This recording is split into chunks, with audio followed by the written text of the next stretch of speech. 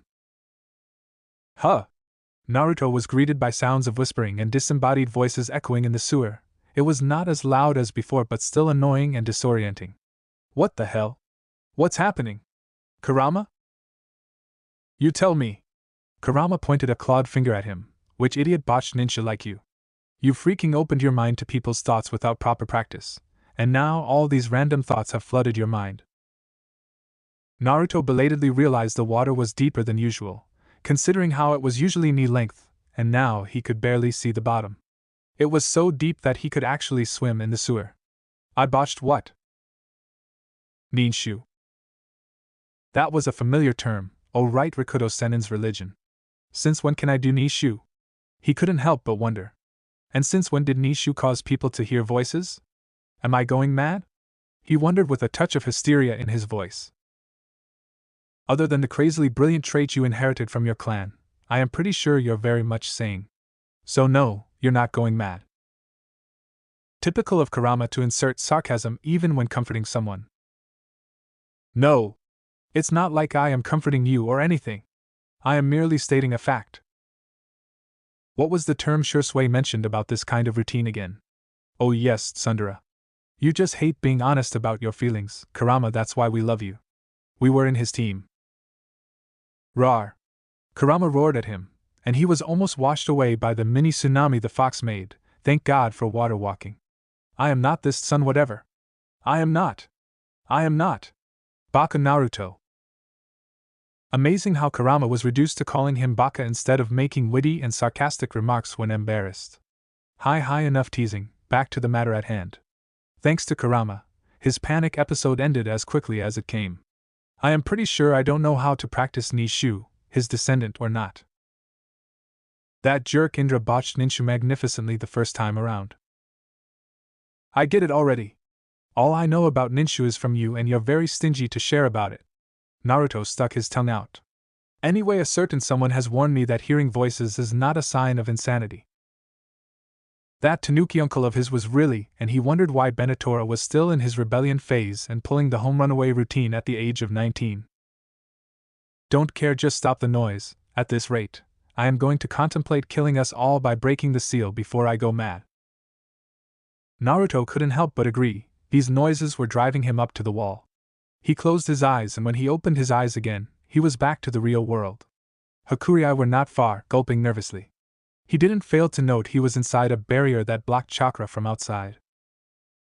He glared at Hakurai. I think you owe me an explanation about Satori. You have delayed for too long to my liking, and I doubt enlightenment consists of hearing voices in my head.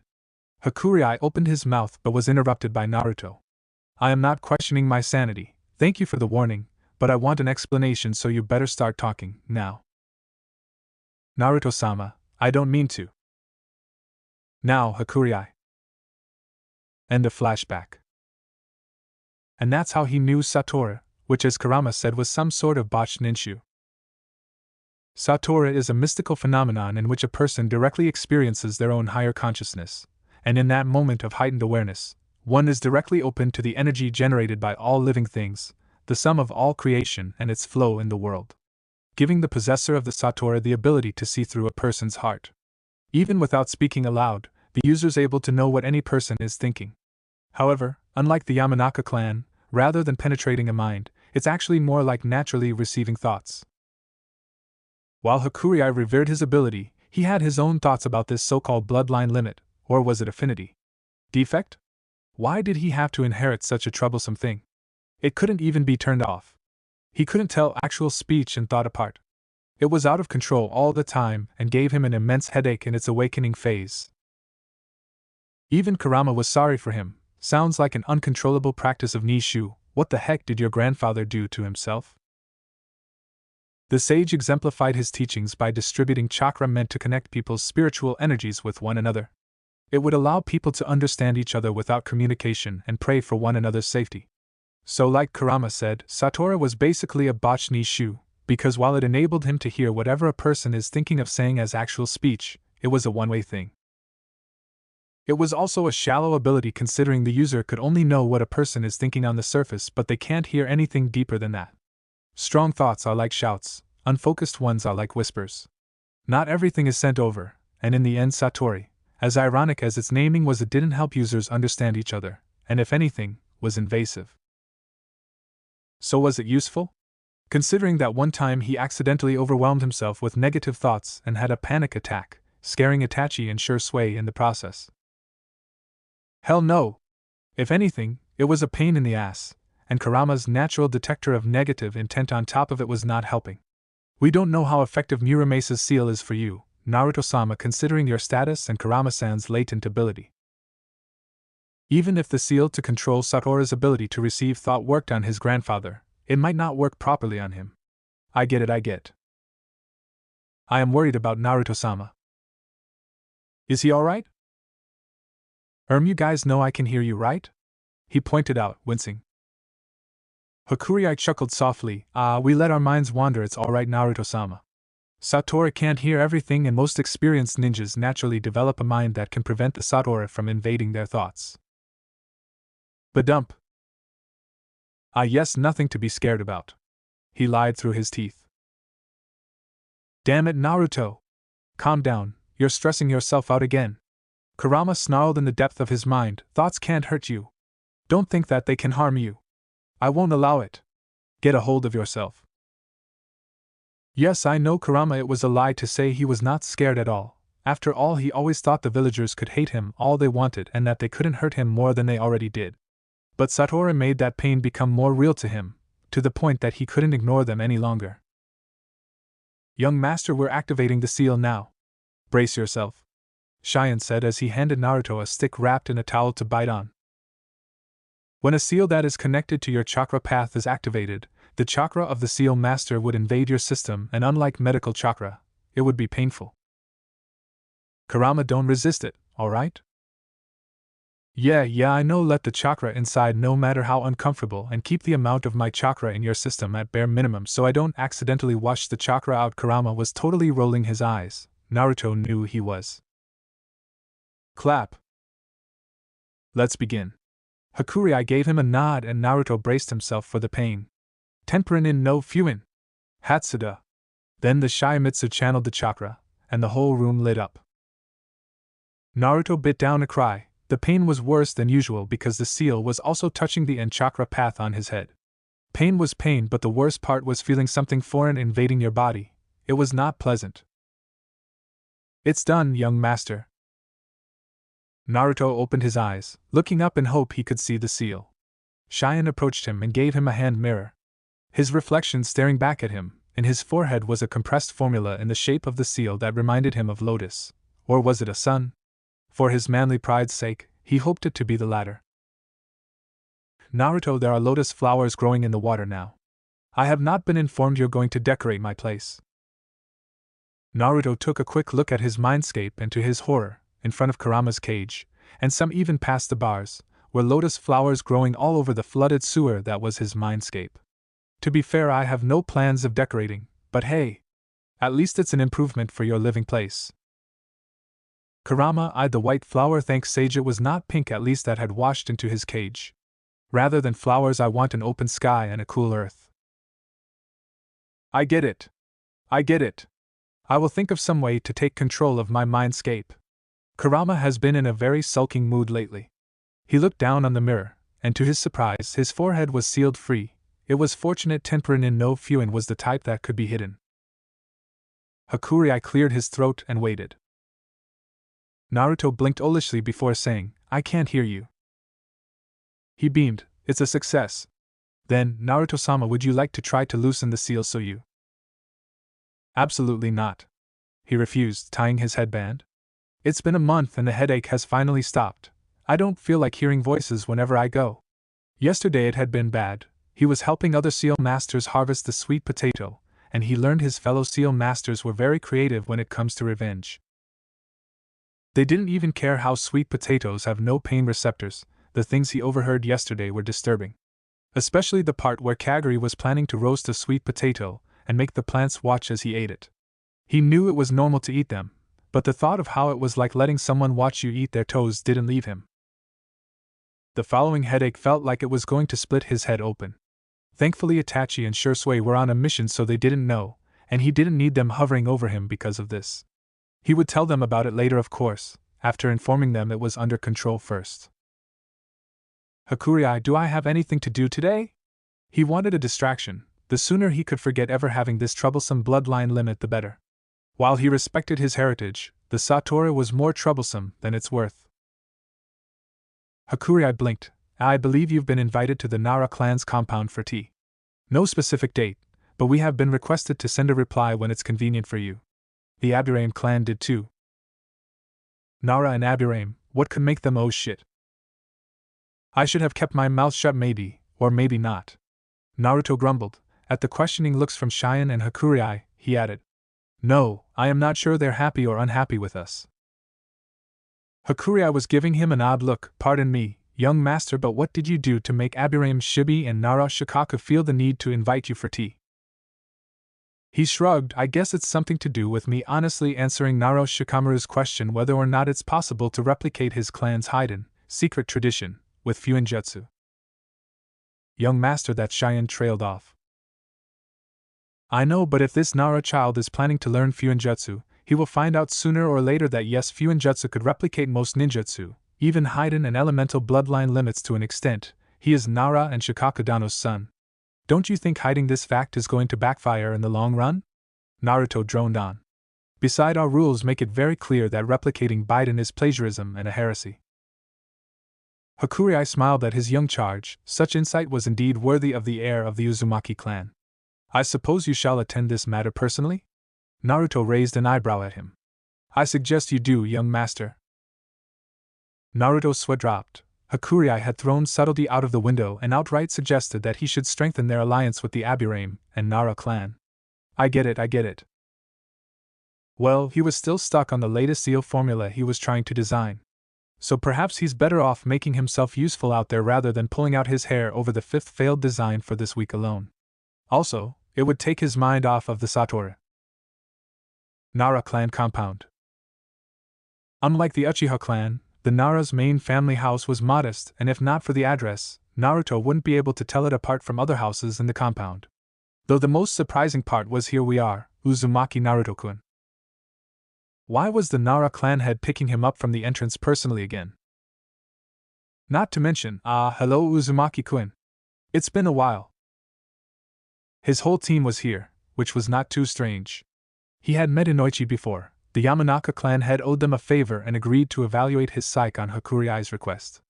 While Inoichi didn't know about his contact with Kurama or his glimpse of his parents' memory, the older blonde was well aware of the abnormal maturity he developed. I am Akimichi Chuza, nice to meet you Uzumaki-kun. He gave Naruto a hearty handshake.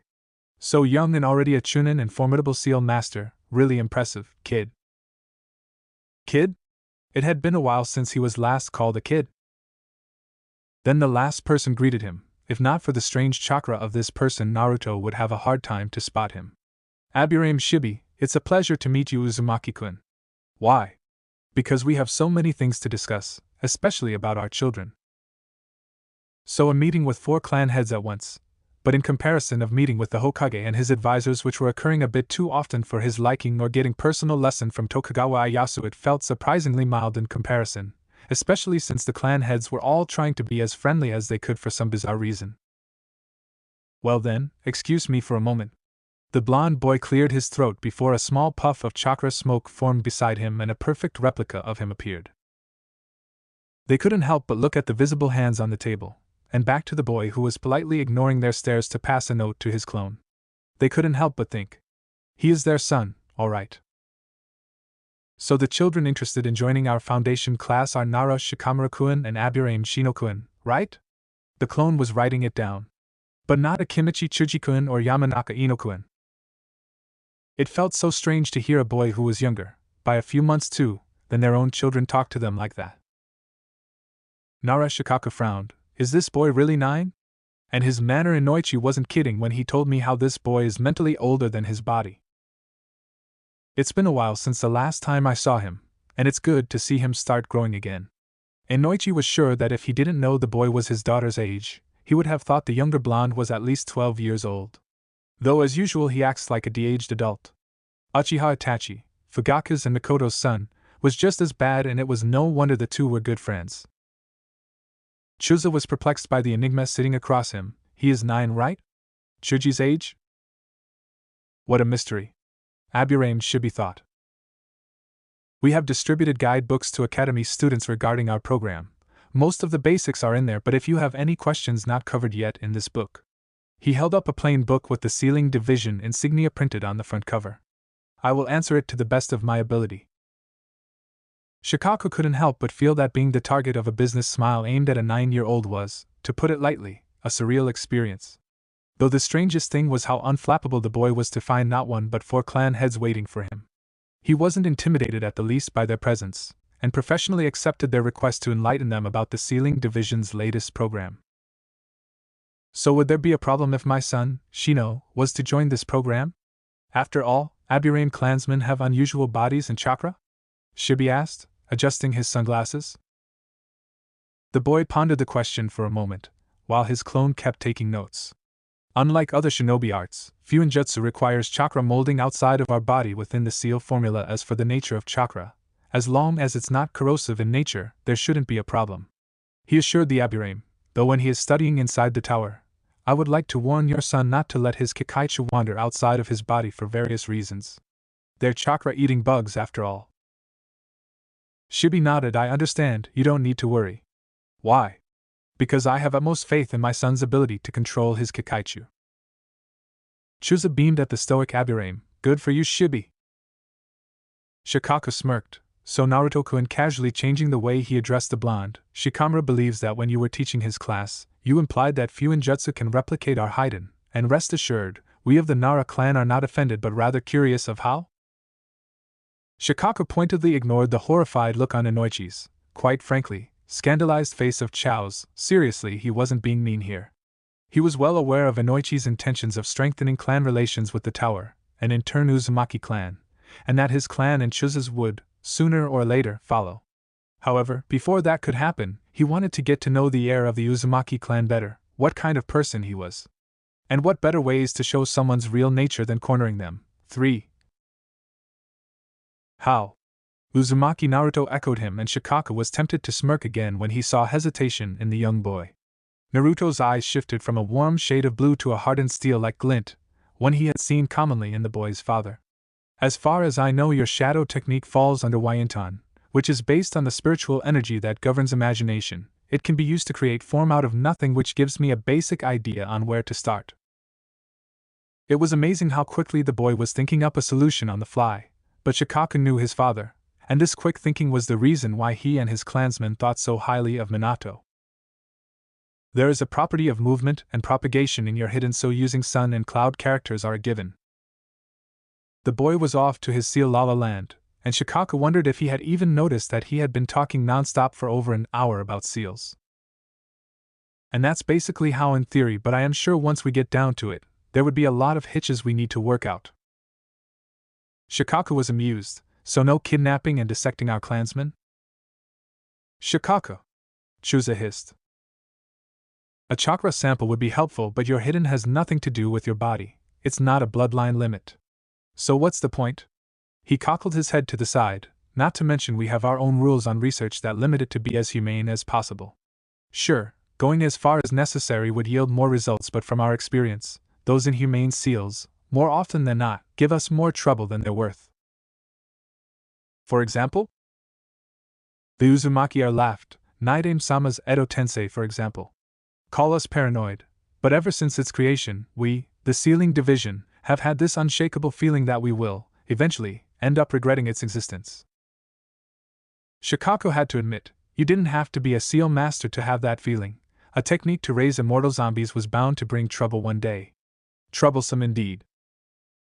He chuckled softly. So, are you satisfied with my answers so far, Shikakudano? He nodded. More than that, thank you for sating my curiosity. But again about my son. The Uzumaki nodded. While he has his own reason to be interested in your art, my wife believes it can be a good motivator to convince Shikamaru to pick up some slack at last. Do you think learning Fuinjutsu would be good for my son's motivation? He got his answer in a heartbeat. It was almost like the Uzumaki didn't even need to think. I have heard of people motivated to learn Fuinjutsu for various reasons, but I never know it works the other way around. In fact, it's widely believed that Fuinjutsu is good at discouraging people to learn it. Especially since it's a given that you will see more failure throughout your journey to master Fuinjutsu than success. He said with a completely contradictory smile, as if he had informed them of good news rather than a grim prospect of their son's future as a seal master. Silence. He is definitely not lying. Why did he say it as if it's a good thing? Even for someone as talented as you? Naruto-kun? Naruto blinked while pointing at himself. The definition of talent in Fuinjutsu is basically how good you are at making your failures count. Which mostly depended on surviving the seal formula exploding, and not giving up in the face of countless failures. And turn it into success. I don't know about getting motivated, but most of us seal masters are just sore losers who loathe leaving failure as failure. Shikaka grinned. Well, you're good at making your words sound inspiring. I believe you have a lot of academy students convinced to try learning Fuinjutsu.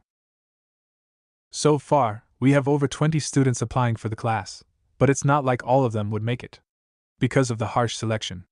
All of them are assessed on their hand-eye coordination, and we require students to be at least passable in mathematics.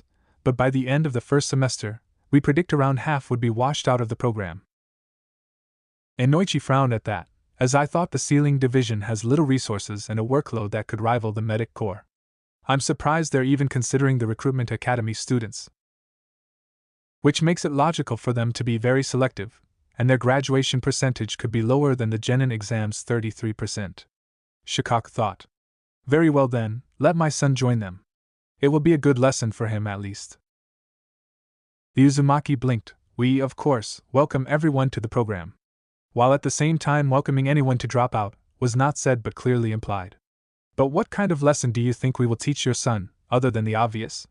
He couldn't help but ask.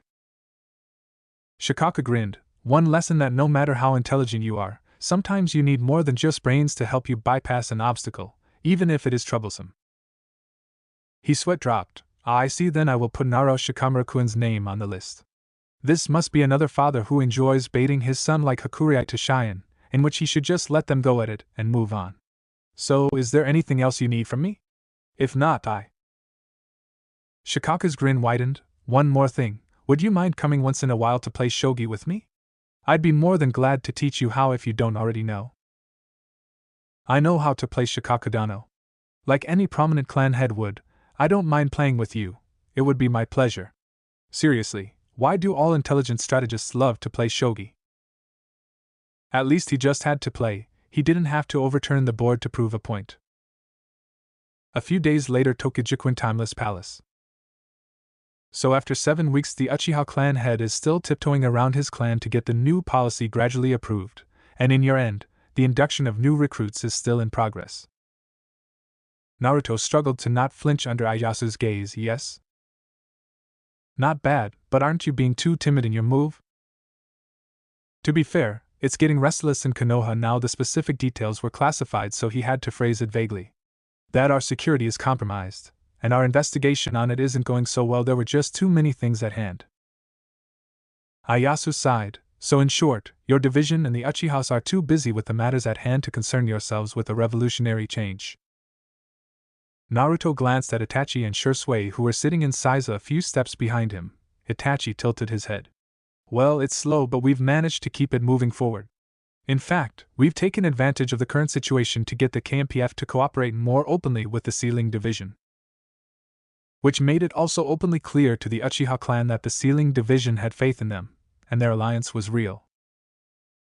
All things considered, I suppose you've managed to get some things done. Iyasu admitted his future son-in-law and friends were doing quite well, even though they had their hands full with several complications. Still, I couldn't help but wonder why Hirozundano is keeping that Danzu around. I've been watching that old crone out for years, and I have to say, He doesn't seem to be worth all the trouble he's made to be kept around. Then he added, and that's me being generous. They could agree on that, sure, that would be true if just carelessly eliminating him didn't mean airing our dirty laundry for the world to see. If there was one thing Danzo was irreplaceable for, it was his ability to keep their skeletons in the dark closet. Ieyasu sighed again. My father must be rolling in his grave by now since he let the Sandaime convince him to turn a blind eye on Danzo's crime. It didn't surprise them that the equally crafty father of Ieyasu was tempted to end Danzo, especially since some of his more shadier schemes could threaten their country, and not just Konoha. Does that mean we have your blessing to plot his demise? Naruto couldn't help but wonder in a hopeful voice. Don't get too eager to end Danzo, you have more pressing matters to deal with. Besides, not even I can order his execution, but I suppose you have my blessing if the opportunity were to arise. Thank you very much, Aji-sama. Ieyasu scoffed. Still, the three of you should go to see Tatara. He will foresee your lesson for today. If my hunch is right, Danzo will prepare something nasty for you the moment you return to Konoha. The man would want to confirm their loyalty again in fear they were going to change allegiances. The three young shinobi sweat dropped at that. Why are you giving us an ominous premonition like that? His grin said. He just loved messing with them. After the week was over, the team returned to Konoha. They learned a lot of things in the capital, especially about Hamura and their lord. Like how Tatsuka Tatara was an angel-faced demon who took joy in teaching them lessons ranging from the dirtiest tricks in politics, to sweet-talking an ambassador to give up their organs. Mahiro disliked them on principle, but she hated Shisui even more for some reason, much to the Shushin expert's disappointment. Benatora had a habit of going missing in order to get away from his father, which made them wonder if the name was jinxed considering a certain cat who belonged to Benatora's aunt, sharing both his name and habit. He had also learned that going back and forth from the capital was exhausting, and he still had no clue why. Up until now, he had yet to meet his fiancée. He wasn't too concerned, but he couldn't deny that he was worried his fiancée had the same habit as her brother. That couldn't be the reason why they weren't introduced yet, he hoped. He was too afraid to ask. Then, like a charm, Ieyasu's prediction became a reality. It turned out, Danzo really did prepare something nasty for them, just waiting for the moment they stepped 2 feet in the Hokage's office. Konoha. It was another mission with Team Ro, or rather given to them under Team Ro's name. In which, rather than the whole team, the mission was only assigned to Naruto, Shisui and Itachi.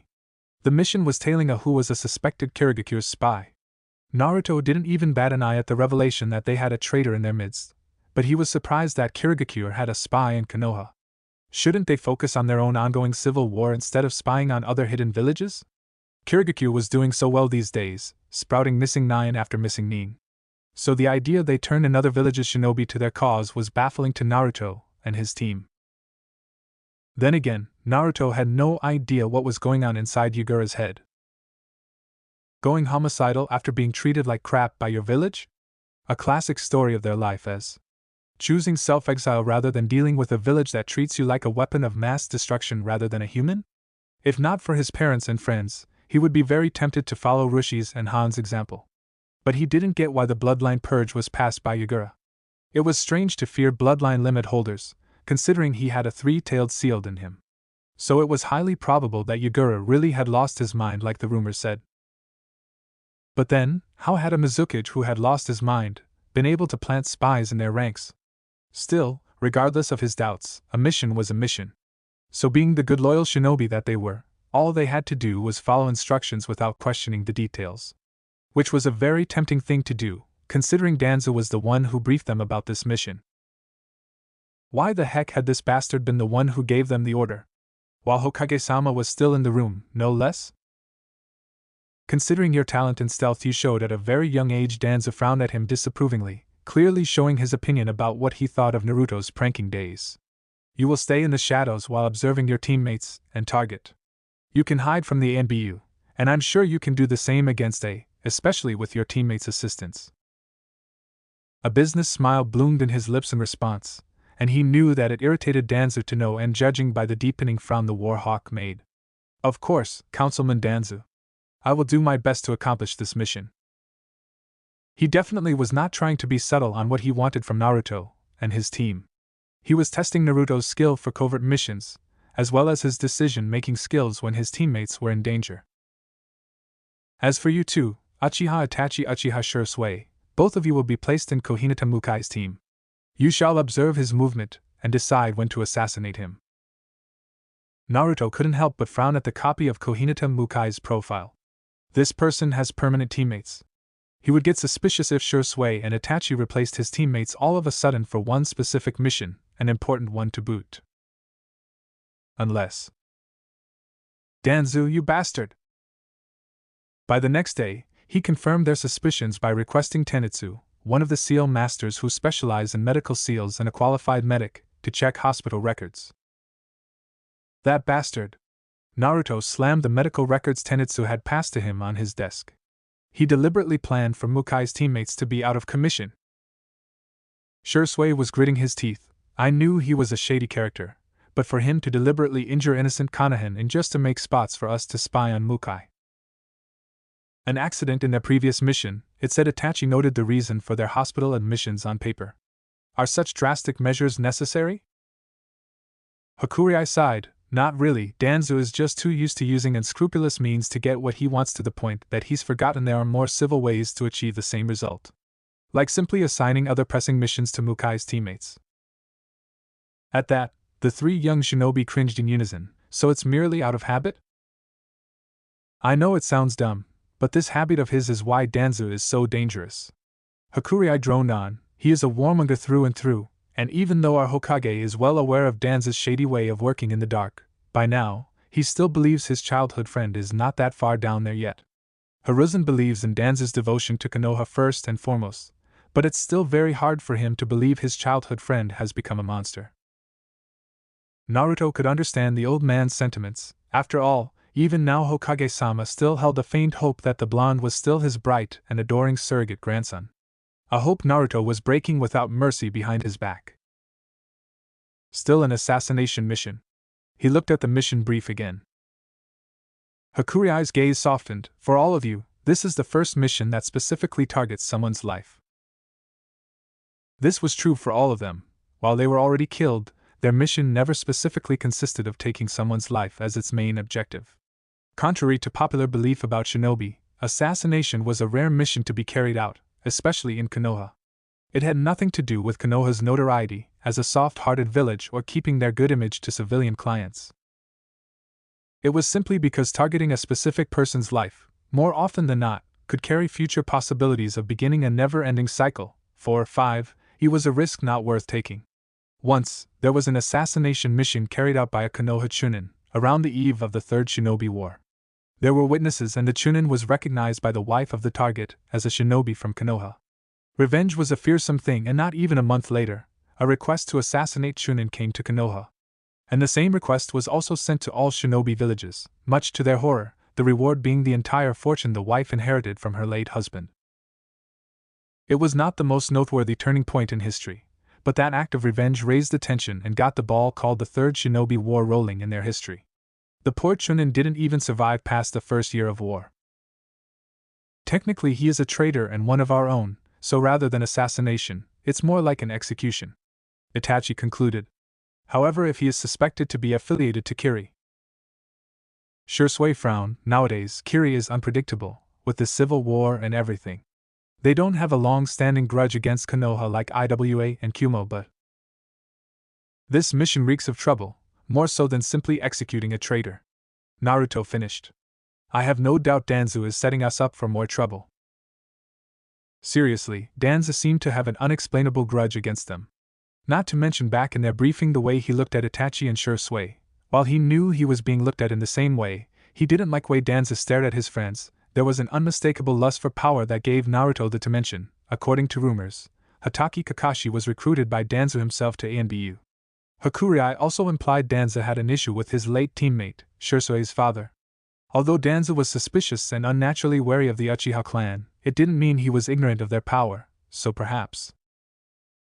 It was decided, for Konoha's sake, he would let Danzu live for as long as necessary. But the moment he reaches his dirty grubby hands out for Itachi and Shisui, he wouldn't give a damn about secrecy. He would eliminate Danzu, even if that meant tapping into Kurama's forbidden power to do so. Naruto? What's with that scary look on your face? Shisui asked. Realizing his slip, Naruto quickly curved up his lip to a wan smile. Nah, it's nothing. Just think how life would be easier if we could just get rid of Danzu. Ha ha ha, he told Shisui what's on his mind jokingly. Is that so? You have been warned by Ayasu-sama. You know it's tempting, I know. Right.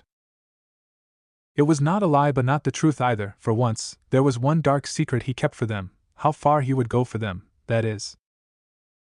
Mukai Kohinata graduated at the age 11 as part of an acceleration program at the end of the Second Shinobi War. He was promoted to Chunin at 14 through a field promotion, and joining at 23 after 2 failed attempts at the exam. He was a taijutsu specialist with average scores in ninjutsu and he had no aptitude for but adept enough to dispel them.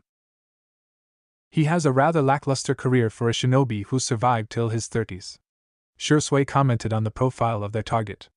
Not to mention he is a taijutsu specialist. Taijutsu specialists have a very short range of attack. Mukai Kohinata had to be especially formidable to survive a war as one, but his record said otherwise. His mission record is over 200D rank, 56C rank, 65B rank and 3A rank, pretty normal record but slightly below average for A. Hawa on the next page are missions he failed at, over 10B rank and a rank, no wonder he is not trusted with higher rank missions even though he is A. Why had he failed them? He used to be an A and B too. Though Naruto supposed it was right to suspect Mukai Kohinata, his mission record reeked of sabotage. Especially the part about his mission percentage dropping after he quit ANBU, or rather he was dismissed. The Mukai family is distantly related to the Hyuga? He read out, a vassal family, like Shiamitsu is to mine. That explained the kanji that made up Mukai's name. Shisui cringed. This is not going to get us in trouble with the Hyuga, right? He asked hopefully. Itachi shook his head. I don't think so. His family descended from a minor branch of the Hyuga clan. He could see the parallel between the Shiamitsu and Mukai family, but it seemed the Mukai separated themselves completely from the Hyuga. And the split from the Hyuga was many generations ago, so even though the Mukai clan retained some of their proficiency in the gentle fist, they don't have the Byakugan anymore, and unlike Shiamitsu they no longer have ties to the Hyuga. Which meant that if Mukai Kohinata was indeed a traitor, he would have no political protection whatsoever from the Hyuga clan. Still, even if the Hyuga weren't going to interfere, the mission still stank of trouble. Akai Tavern. Naruto found it pretty funny that civilians believed the color of one's clothes could affect a shinobi's ability to be stealthy. There was a good reason why instructors in the academy never made a big deal about fashion. As long as their clothes didn't hinder their movement, it would work. Which was why no one commented on the Abirange's choice of fashion, or the Hyuga's fondness, or was it obsession, for white and lavender. If clothes become an obstacle in your journey to becoming a ninja, you shouldn't even graduate from the academy. Besides, contrary to the civilians' belief, ninjas didn't have to hide in the shadows all the time. Their stealth, if anything, was tested on how well they could keep their cover under the unlikeliest situation. Naruto, however, was just naturally gifted at stealth, or rather, it was a skill he had developed instinctively on the course of his childhood. Naruto blamed it on a child's mood swing. He had an impressive one back then. Sometimes he wanted to be seen so badly, he made himself an eyesore so people couldn't ignore him. However, when he wanted to be alone or to escape from scorn, he found it very easy to be unnoticeable. Using a henge, he altered his appearance slightly, using as little chakra as possible. Dark hair and a slightly lighter shade of skin, then wearing a plain brown coat over his equally plain clothes. In short, wearing something everyone in the surrounding area tended to wear, which contrasted from what he usually wore. That alone was enough to make him unnoticeable, because they couldn't relate his current appearance to Uzumaki Naruto. Then the easiest part was acting natural, being as quiet as possible while blending in with the crowd. It was an easy thing to do in a crowded bar, a civilian bar that charged cheaper than one targeted for ninjas and full of woozy, oblivious drunks. One more round! Give me another glass! Crowed a dark-haired male in a standard uniform, though unlike the regular long-sleeved shirt, the man was wearing one with a wider sleeve. So this is Mukai Kohinata. He had opted to spy on the man by himself tonight, so he could get a reading on what kind of man their suspected spy was. Looking at the empty bottles and metal ashtray full of cigarette butts, Naruto could tell Mukai Kohinata was a heavy drinker and smoker. He is drunk. This is already his 5th bottle. And tomorrow this man had an important mission. Shinobi or not, he couldn't be at full health tomorrow after excessively drinking like this. I don't get humans or ninjas most of the time, but I am pretty sure getting that drunk before a mission can get him killed, right? What did that say about Mukai if even Kurama, knew getting drunk out of your mind was not the smartest thing to do before going on a mission? Well, there are ways to sober up, but he's already past the point where he can be fixed. I doubt this guy can even go home on his own after this. There was no way Mukai wouldn't suffer a hangover tomorrow. Kurama, make sure to always get rid of anything alcoholic from my system. Drunks are dumb and I refuse to be reduced to that. He mentally pointed at the grinning Mukai who chugged glass after glass of alcohol. As if you would even think to touch anything alcoholic seriously, you're so proper about the strangest things. Naruto could imagine Kurama was shrugging now. As for that dumb human, it's a good thing that you and those uchiha friends of yours don't plan to keep him alive. Kurama snickered. Naruto scoffed at his drink. He had swapped the contents with water so he didn't have to worry about getting drunk. We still don't know whether our suspicion is correct or not. Leaving Mukai's character aside, Kiri gained nothing from spying on Konoha. Seriously, why the heck did Kiri pick a fight with Konoha while their own domestic affairs were in disarray? And even if there was some sort of hidden objective in spying on Konoha, why Kiri? Why are you getting fixated on making sense of this human's betrayal? Are you a stranger to traitors?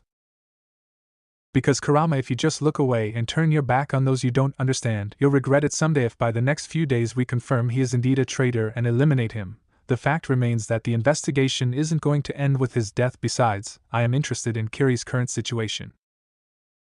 Kurama quieted down at that before asking, Aisabu's and Kaku's prison. The current leader of Kiri is Aisabu's vessel, right? Naruto gave Kurama a mental nod in response, eyes straight at rows of colorful bottles of spirits. But in the corner of his eyes, he kept watch of a drunk Mukai. I don't know if it's relevant or not, but before your birth Aisabu reformed once. Reformed? Naruto echoed mentally. How did that happen, and when exactly? I can sense when it happens, but I wouldn't know how it happened to Aisabu. As for when, I am incapable of relating to a human's sense of time, but I am sure not long before your birth. Kurama grumbled, less than a year perhaps? So around 10 years ago. If he wasn't mistaken, was not too long after Yagura's ascent to the Mizuki's position. He didn't do anything noteworthy in the first few years of his reign, and only continued ongoing traditions made by predecessors. So perhaps Aisabu's reform was not related at all. Maybe it's irrelevant, but Kurama, does this person reek of ill intent? He is drunk, his mind is a jumbled mess. I doubt he even remembers his name. Why the heck did you ask me? Right, dumb question. He sighed as he watched Mukai grumble some nonsense to a drinking buddy of his, and the civilian suggested someone had to bring the drunk home. He was really feeling sorry for Itachi and Shisui. They had to go on mission with this drunkard tomorrow. Never mind, their main objective was to assassinate the drunk man. The next day, Konoha's West Gate.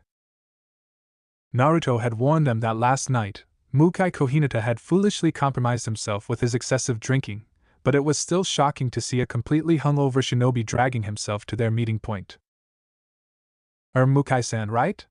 I am Uchiha Shisui and this is my cousin, Itachi. Mukai had the gall to look down his nose at them. Shisui suppressed his urge to scowl. Mukai-san, are you feeling unwell? Perhaps you should stay at home? Shisui asked because it was basic courtesy, and ignoring Mukai's state would be suspicious. Mukai snarled, shut up, brat. I am a headache won't stop me from going on my mission. Then he stomped away from the Uchiha cousins, grunting about idiotic brats who should pay him proper respect instead of getting on his case. Shisui couldn't help but think that perhaps, by the end of this mission, he wouldn't feel even a speck of guilt about killing this bastard. Itachi, on the other hand, was very worried about both their cover and real mission, because going on a mission in less than fit condition was dangerous for both himself and the team who went with him. In the worst scenario, Mukai would get himself killed before they could even confirm his status. Not far from the gate, a small puff of chakra smoke erupted, and Naruto, who was already miles ahead of the team, cringed. He had been watching, and while it was not far from his expectations, Mukai showed up with a hangover and was in overall pain in the neck. He was still shocked by the man's stupidity to show up on a mission in that condition. That's not a good start. Can't you just lie to that old Hokage and one-eyed cripple and get this mission over with? I will bet my tails that somehow we can get this little spy issue tracked down to that shady-looking old prune. Naruto snorted. We wish Kurama. I know it's boring and troublesome, but this job has to be done properly. He pointedly ignored Kurama's men and added, as for Danzu, well, I admit it's almost funny how more than half of our problems seem to be related to him one way or another, and that's a fact, not a bet. Meh. Konoha Military Police Force HQ. The barrier division must be messing with us, Uchiha Yakumi stated with notable ire in his voice. Tokigawa Househo, a 7th Dan sealing master and member of the sealing division, nodded. I concur, Yakumi-san. He had met more than one Uchiha these days, so calling them by surname would cause unnecessary confusion. How long have we been at this again? 3 freaking days. You guys from the sealing division have been checking all anchor and pillar seals in every corner of this village and have found nothing. We from KMPF have been patrolling and dispatching the best sensors and glaring at the sky with our Sharingan and hope to see chakra ripples in the barrier indicating that someone has infiltrated Konoha. And still nothing. Mikumo Osamu, a younger seal master, finished. A long-haired Uchiha named Inabi scowled. This is ridiculous. We have better ways to waste our time than looking for a non-existent threat. By now, they could really sympathize with each other for the pain of defending Konoha from the inside, and got endless complaints for doing their job. Seriously, why didn't someone start complaining to the sentry in the outposts, since if someone were to get this far, that meant they didn't do their job correctly. But no, it was their fault. Yashiro, the most senior Uchiha present, sighed, stop complaining and just do your job. Still, while I have faith in your seal, especially if it's made by Uzumaki Mido. She was a legendary figure that was overshadowed by her husband, but the fact that Konoha's defenses were never breached until now spoke a lot of her prowess as a seal master. Traders like Orochimaru of the Sannin, for example, must have a way to get inside Konoha undetected somehow. Househo nodded. Yeah, as much as we have faith in our barrier, there is no absolute defense that will stay absolute forever. It has been decades since Mido-sama's era after all. But it's odd that this intruder is detected and then left just like that. Mikumo frowned and then asked, any notable incidents lately? Something missing or anything? Yashiro shook his head. Aside from a few bar scuffles and minor civilian crime, nothing. He waved his hand in negative. The 7th Dan Seal Master sighed. Still, even though nothing has happened, I think we should be really worried if someone really can just waltz into Konoha as they please, detected and not caring because we can't catch their tail at all. That was a chilling thought. The dark-haired seal master dug deeper. Could it be they found some clan's secret passage and used that to bypass our barrier? Househo waved his hand in negative. Mikumo-kun, perish that thought. No clan is dumb enough to not put a blood seal keyed in their secret passage. Yashiro nodded. Right, and for your information, most prominent clans had keyed the blood into the main family, and it's updated in every generation besides. Just finding a secret passage wouldn't make this infiltrator quick enough to get away after he or she is detected. Mikumo perked up at that. Then doesn't that mean our infiltrator can go in and out of Konoha, get detected by the barrier, but get out before our patrol squads could track him down? That sounds about right, but then who's the culprit? Risking their life to infiltrate a hidden village and then leaving as soon as possible? Other than to mess with us? To be a pain? A prank? To give us a bad name? The last wild guess stopped them in their tracks. After all, they were very aware that both of their organizations, by reputation, haven't been doing so well for the last few years, not to mention that their effort to recover was slow going. This case seemed menial at first glance because so far there was no damage done to Konoha. It seriously put their competence in question. Househo cursed. Crap, these infiltrators did some damage after all. Not to Konoha but to them. Somewhere in Hai no Kuni. How unusual, though was not around Itachi and Shisui, he had thought the 3 prodigies were joined at the hip nowadays. Arguably, Uzumaki Naruto was the weakest due to his young age and non-existent mastery over his power, but he was also the hardest to get because of all those guards he had around. Itachi and Shisui in particular hardly left his side. However, he saw no merit in making a move to capture Kyuubi's now. He had been reckless to go after the Kyuubi that night, but in the end, he managed to eliminate the yondaime and his wife, so it was not a useless endeavor on his part. Still, it would be a waste to leave them be. It seemed Itachi and Shisui weren't too far after all. so why had they gone ahead on his own? Typical of Konoha, teamwork was their core, and yet once the teams separated, they would fall apart, and Konoha never learned. So maybe this time they would learn, it worth a try, right? After all, Tobi is a good boy. Back with Naruto and Kurama. Badump. Naruto covered his mouth, his heart pounding. Just now. LL intent, but it only for a brief second. Why has it gotten you so worked up? Kurama felt it, but it was so brief it wasn't worth their attention. I am not sure myself, but I think for a moment the seal has loosened, and I can feel the intense thoughts hit him hard like a merciless torrent. The sharp pain in his head was subsiding, but the phantom pain was still there. The seal was like a dam that blocked thoughts from flowing through, but just now, the thoughts were so intense that it reached the point where some spilled into him. I have a bad feeling about this. Che, it can't be a good sign when both of us feel it. Whose thoughts were they? So deep and dark like bottomless well, pain, hollow. Itachi, Shisui, be careful. Interlude, false enlightenment. Satoru was a double-edged blade without a hilt. As written in his grandfather's journal, it turned out to be a figurative parable. The Satoru could be a peerlessly sharp weapon, but the only way to wield its might is to suffer under the same power one unleashes. It is impossible to cut without, consequently, getting cut. Naruto had tasted it firsthand when he awakened the Satoru. Opening his mind to foreign thoughts was akin to forcibly consuming something that shouldn't be ingested. It was revolting. So naturally one's body would reject it. Hence the headache and nausea. Unlike most bloodlines with painful activations, the Satoru, according to Muramasa, would never be a natural thing. A human's mind just wasn't made to be constantly flooded with foreign thoughts. Muramasa did try to get his ability under control, and he mostly succeeded, but in the end, the Satoru was never more a blessing than a curse. By tracking down his family tree using the daimyo's connections, he had researched how the Satoru was developed and the origin of its name. By rights, it was a theory, but it made so much sense that Naruto was sure it wasn't just a figment of Muramasa's overactive imagination. That being said, Naruto was repulsed by the theory, because if it was true, his ancestors from his father's side were idiots. Using their physical and spiritual energy as weapons, Indra and Azura were the first who showed humanity how to weaponize ninju. Thus, not only starting the era of ninjutsu, but also the rivalry between the Senju and Uchiha, which became a full-blown family feud.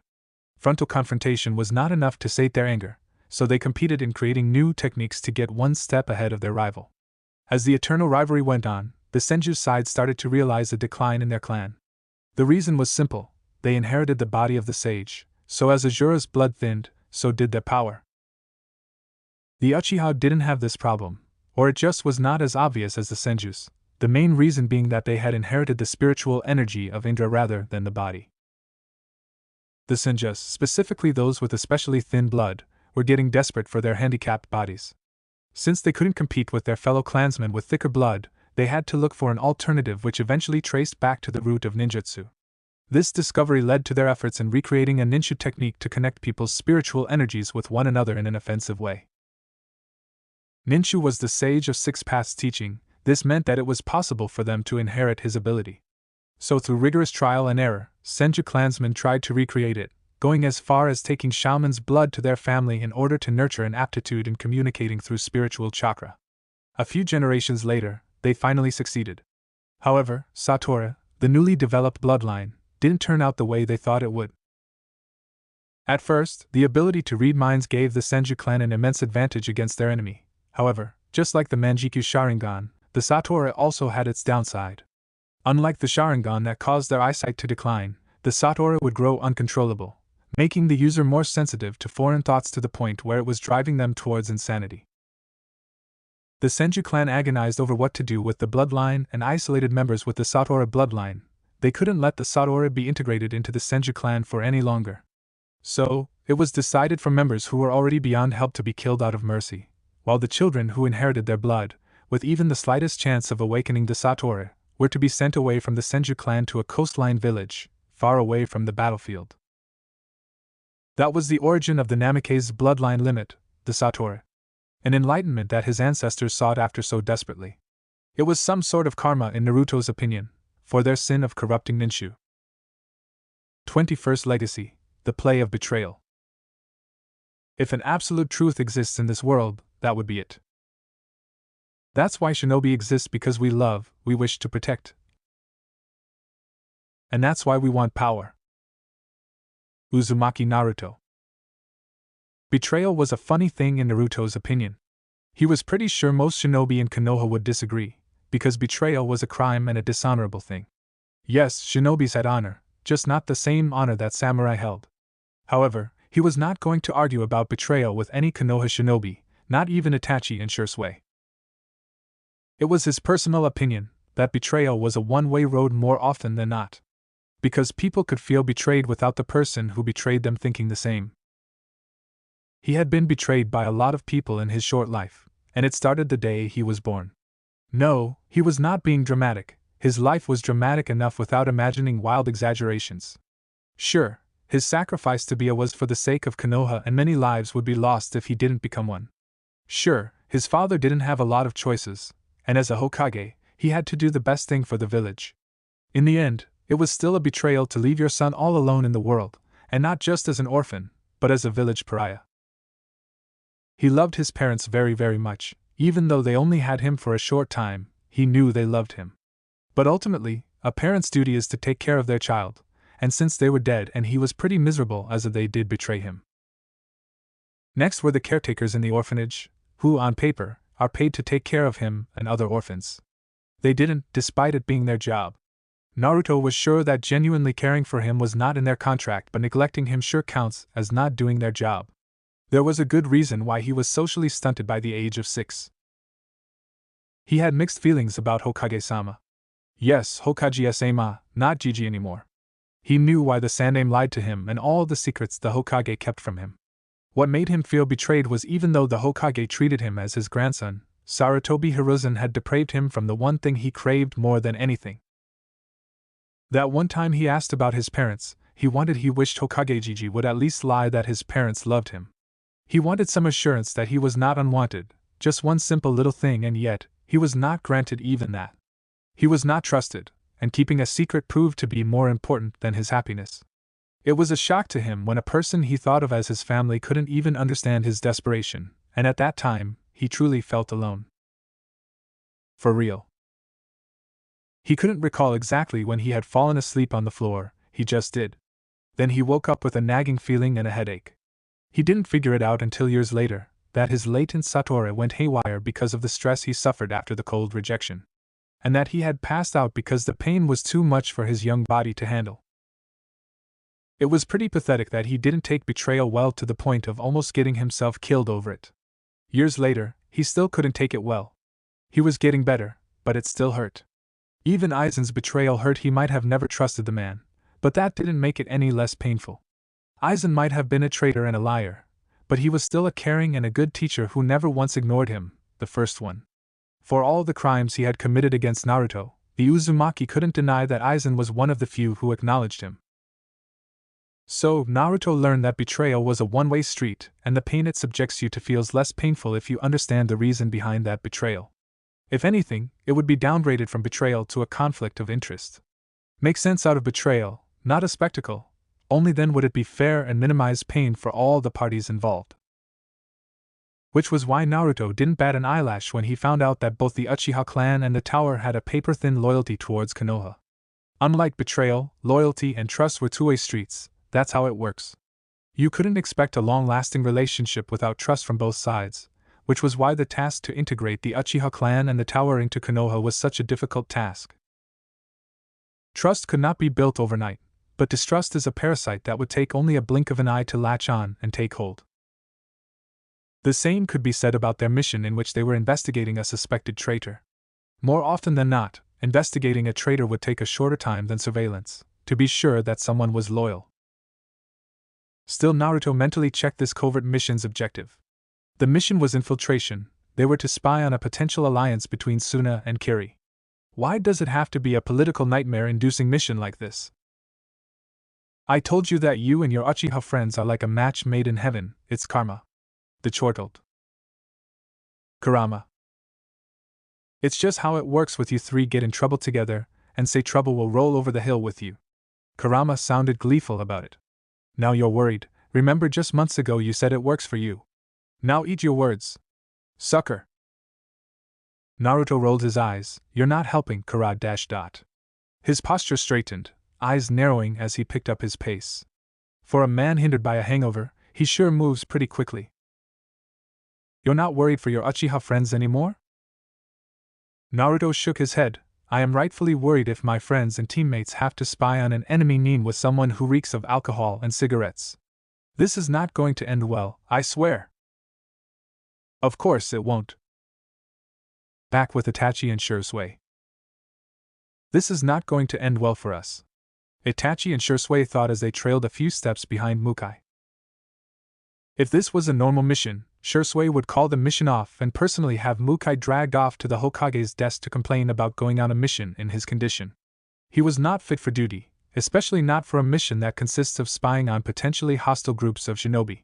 Even without enhanced senses like Naruto's, Shisui and Itachi could tell Mukai stank of alcohol and smoke. The man had showered, but the smell was still there. This mission was already doomed at this point. Their real mission, however, was an entirely different matter. They had to get a feel of Mukai's strength, so getting in trouble with enemy nins served their objective well. Not to mention this man had forced them to travel with little rest. If Shisui didn't know better, he would suspect this man was purposely trying to make them tired. We're here, Mukai announced grumpily. Now, let's wait for our mission objective to arrive. The same mission objective that would not be there until noon, which was over half a day from now. At least now they could recover some of their stamina, not much, but some. At times like this, they really envy Naruto's tireless stamina.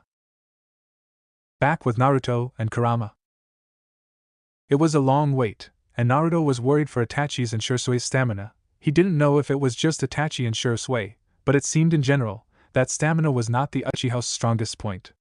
Naruto hoped their exhaustion was limited to Mukai being a difficult team leader, and not a convoluted plot to tire them out.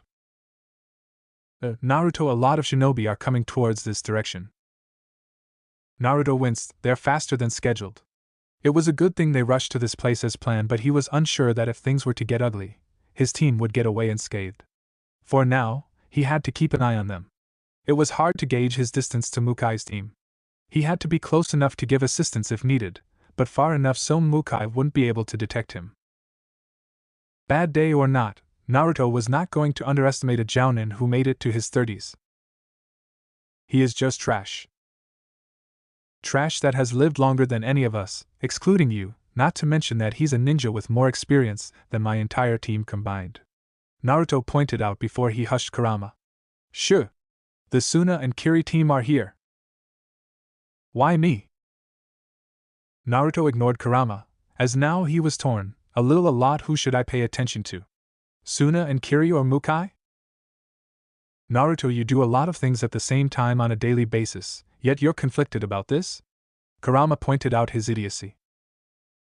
Naruto blushed a deep shade of red at the reminder. Right. How could I forget? Because you're an idiot. Right, what will I do without you? Oh, the great Kyubi no Yuko. Naruto deadpanned in his mind. Kurama snorted in return. Oh, it's a good chance to try that. He closed his eyes, hands forming a clone seal. Slow and steady, he let his chakra flow, imagining his chakra constructing the clone at a much slower pace than usual. Like blowing a balloon slowly but steadily, instead of blowing it in one deep breath like usual. He cracked when I opened to see a faint outline of his form. Like a ghost that slowly materialized until it became as solid as he was. Why? I did it! He did a mental happy dance. No popping sound. No chakra smoke. A perfect Kage Bunshin for espionage. He had been practicing this for ages, and even then he could one clone, slowly. But now, he didn't have to worry about the noise or burst of chakra alerting the people of his presence. It was pretty close to perfection, if he could say so himself. Congrats, idiotic vessel of mine. May I direct your attention back to your important mission? Kurama asked in a polite tone that just screamed sarcasm. Naruto and his clone looked sheepish as they split their attention to each group. Mukai, Itachi and Shisui were laying low on the top of a cliff, spying on the meeting beneath them. The Sunakiri meeting was still ongoing. It appeared they were exchanging some sort of code. Does this mean Suna is going rogue in your village? Kurama sounded oddly curious. Naruto shrugged. Not really, we're allied to Suna, but we have no right to stop them from allying themselves to Kiri, unless this alliance is for turning on us. Kurama snorted. So tell me, Naruto, which do you think is the key to peace, love, or power? Which choice would provide your village with enough comfort to be at ease with their supposed allies without having to spy for signs of betrayal? 6-7. The blonde didn't take his eyes off of his target as he answered, You're more talkative than usual, Kurama, but I don't dislike that. Kurama was talking to him on the Bija's own discretion. Are you repeating your father's words to Azura and Indra? Just answer the question. I am 9, even if I am mentally older, I don't think I am arrogant enough to claim that I know better than Rakuta Sanin. No matter what Kurama thought of humans in general. Itachi, Shisui, and I wish for peace. We have seen war, and so we long for unrealistic serenity. Even so, we're still walking blind down this path to peace with no way of knowing whether we're right or wrong. Personally, however, I think Azura's and Indra's answer to his question, while not totally wrong, is very naive. Naruto told Kurama bluntly, ignoring the Bija's snicker that Naruto had the audacity to call the sage's sons naive. Power gives you the authority to lead most of the time, and it's in human nature to follow a strong leader. However, power can only get you so far. It can't solve every problem, and in history, leaders with an iron fist have always fallen either by assassination or during war they started themselves. There were always ways to get around power. And with just love, hatred will follow, no matter how strong it may be. And without power in this cruel world, you will achieve nothing. You can't protect anyone with mere feelings, but it's the strongest source of power there is. If an absolute truth exists in this world, that would be it. That's why shinobi exists, because we love, we wish to protect, and that's why we want power. Kurama snorted. When you say it like that, Indra and Azura really do sound naive in the end. Love and power were just two parts of the same answer. Ninshu was corrupted by humans for the very same reason, because they needed power to protect those they love. Right, and that's why those shinobi are down there, he replied. They might be our enemies, but do I hate them? I can't hate them. Like how his father never hated his enemies despite the fact that he slaughtered hundreds of them during the Third Shinobi War. If I do, it would be over something personal, like if they harmed his friends. I have to admit that blunt honesty of yours is why you're better than most humans, in my opinion. You don't claim you have higher virtue than your kin. Naruto resisted his urge to tease Kurama for his rare honesty, and instead focused on the exchange of scrolls between Kiri and Suna. In his mind, he already formulated a plan. Whatever the team found about this alliance from closer inspection, Konoha would most likely be interested in what Suna and Kiri were up to, so they would have to ambush either team and take a peek at the scroll, make a copy, and allow both teams to go on their merry way. There was a good reason why Itachi and Shisui were on this mission, enough for Mukai to not get suspicious. Naruto, they're busted. Naruto's eyes widened when he saw one of the Kiri-nin, the captain, started to look around before alerting his comrades of Team Mukai's presence. Damn it! How did they? That Mukai guy reeks of alcohol and smoke. Of course, they would notice sooner or later. Damn it! The Kiri and Suna teams split up. Suna went after Mukai's team while Kiri-nin fled the scene. This was close to Kaze no Kuni's border, so it was no wonder the one pursuing their spy was the Suna team. But was that the real reason? Naruto looked back and forth between Suna and Kiri, one headed east while the other north. He made up his mind and activated Hiken no Fuin to get ahead of the Suna-nin and Mukai's team, while he left his clone to pursue the Kiri-nin. Konoha, Ceiling Tower. And that's how you have come to this conclusion? Hakurai exclaimed in disbelief. House Ho nodded frantically. The only one in a pinch over an unknown intruder waltzing in and out of Konoha is us and the Uchiha clan. Even the barrier team is off the hook because they did detect the intruder, so it's our fault that the intruder had gotten in and the Uchiha's fault that the culprit wasn't caught. He pointed out. In short, the barrier team did their job while the Uchiha and the tower did not. Thank you for your input. Hakurai thanked his subordinates before dismissing the brown-haired seal master. Now, please go back to KMPF's HQ and inform the others that we're thinking of a solution, so just act like nothing unusual. Roger, old man Hakurai. Takigawa Household saluted before he made his way out of Hakurai's office. Hakurai glanced at Fugaku, who was sitting across his seat. The last time Hakurai checked, the uchiha didn't have that many wrinkles on his face, and said, "Both of us find ourselves and our subordinates in quite a predicament, don't you think so, Fugaku-kun?" Fugaku didn't even bother to protest because, of course, he would forever be Fugaku-kun to Hakurai. Indeed, they agreed to have a meeting in the tower simply because the sealing division had better security, thus keeping outsiders from spying on them. It's one thing after another, and just after that KMPF is slowly adapting to recruiting personnel from the sealing division. How could they trust taking recruits from Konoha now, assuming that there would even be anyone interested in joining, should they have the opportunity? Hakurai sighed. "Stop pinching the bridge of your nose, it's not going to help our headache." Fugaku stopped, sighing. "What are we going to do now? I can already imagine the elders going on stride about that again. My side is in a slightly better condition, but we're dissatisfied with Konoha all the same, and Danzu will treat us all the same." He made a scissoring move with his fingers. "That man will try to prune us or something. He will take Konoha's tree metaphor to new heights, I swear." The Uchiha clan head snorted. "Indeed, and when Itachi, Shisui, and Naruto are not in Konoha, I would like to spare them as much as I could from this stupidity over our pride. I may be a proud Uchiha, but I know our limits. It will bring us more harm than good if we prolong our isolation from Konoha. The only reason I would ever consider that is because between picking a fight with my own family and my village, I will choose the latter." Hakurai gave the younger man a sympathetic look. "Well, you're right, family is everything. Seriously, why are the people we lead so blind? It's as if they refuse to see the bigger picture. I guess that's why we're the ones who lead our people, while I still wish they would take a hint. What we dream to be our ideal life is just a pipe dream if we don't change ourselves. Yuzushiogakure is no more. We can't go home to a ruin. Our young master was born here and half of his legacy belongs here. He was not going anywhere, and as much as they hated it here, they needed Konoha's protection. Even though my generation and Cheyennes remember Yuzushiogakure, our children don't.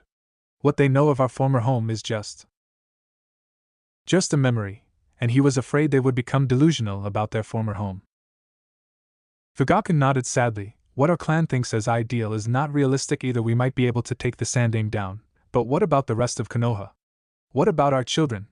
Then the rest of Konoha's enemies that are still sharpening their kunai out there? Right, which is why we have to focus on the present." The Uchiha clan head inhaled deeply and said the one thing Hakurai knew was exactly what he thought too. "What are we going to do about this?"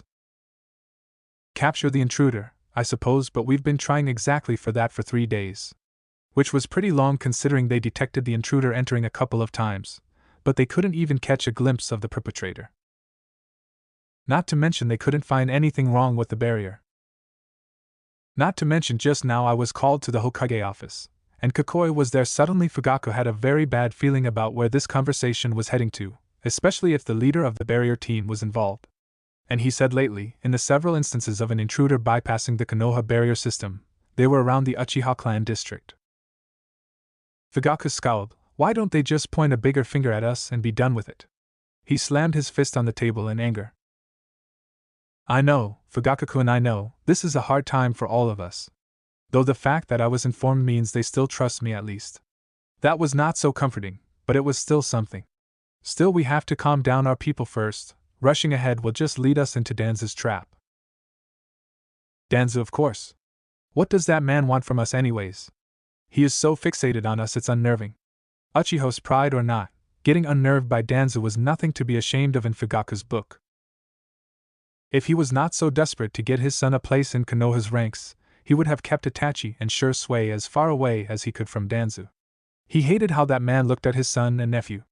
He hadn't been in the same room as the man with Naruto around, but Fugaku was sure Danzu wouldn't look any differently at his Uzumaki nephew.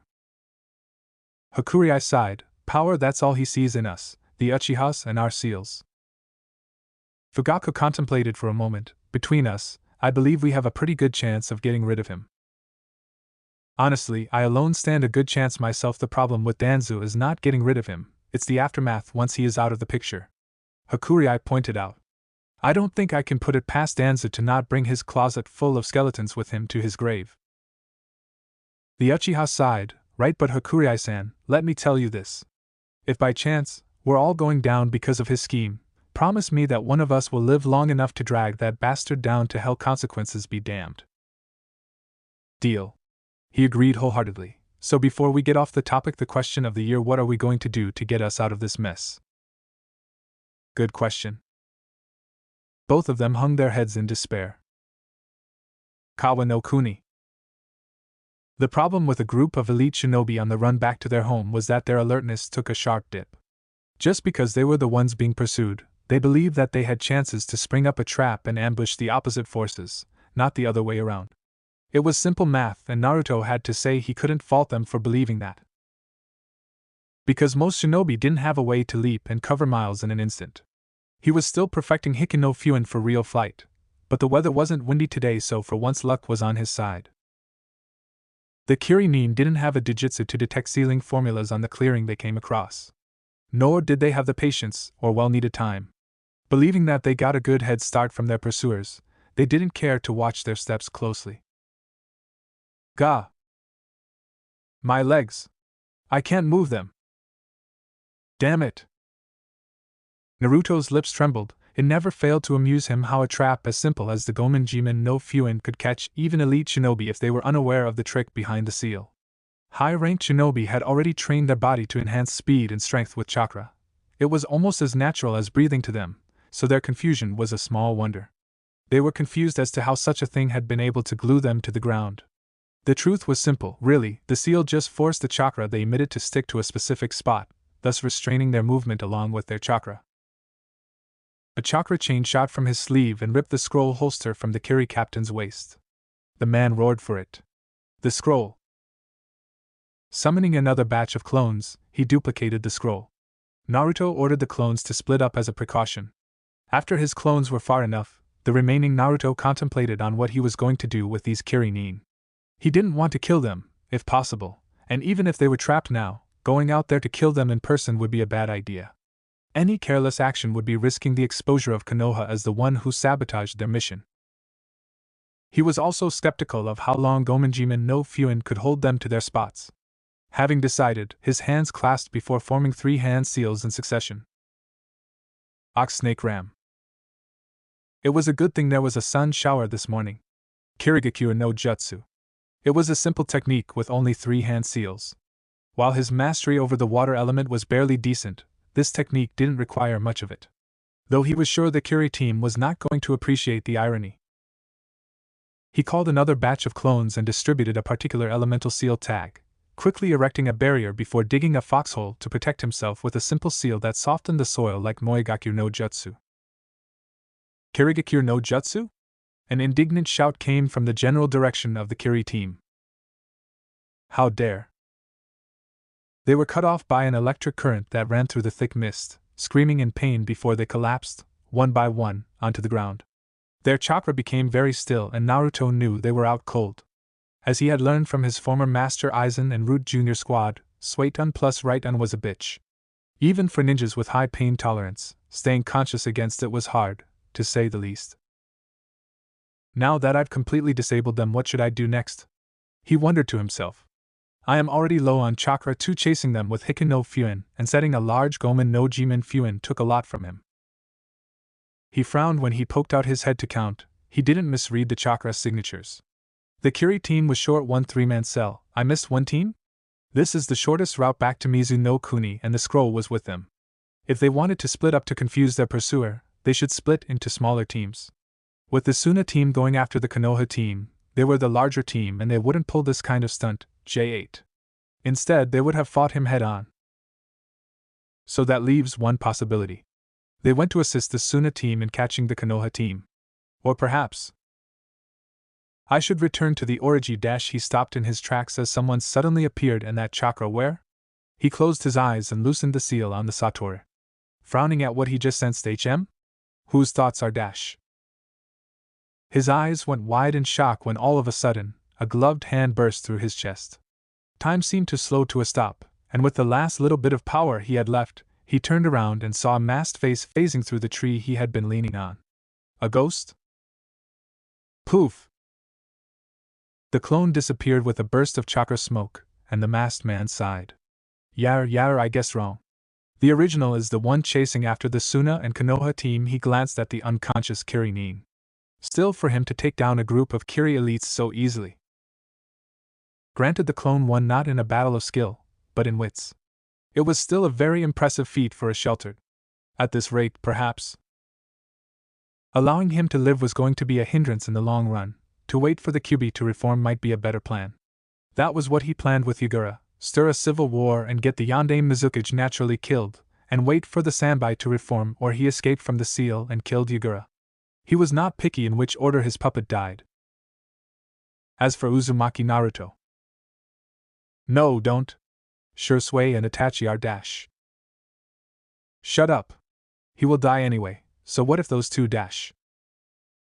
Don't inflict the same pain to them. Please. It doesn't matter.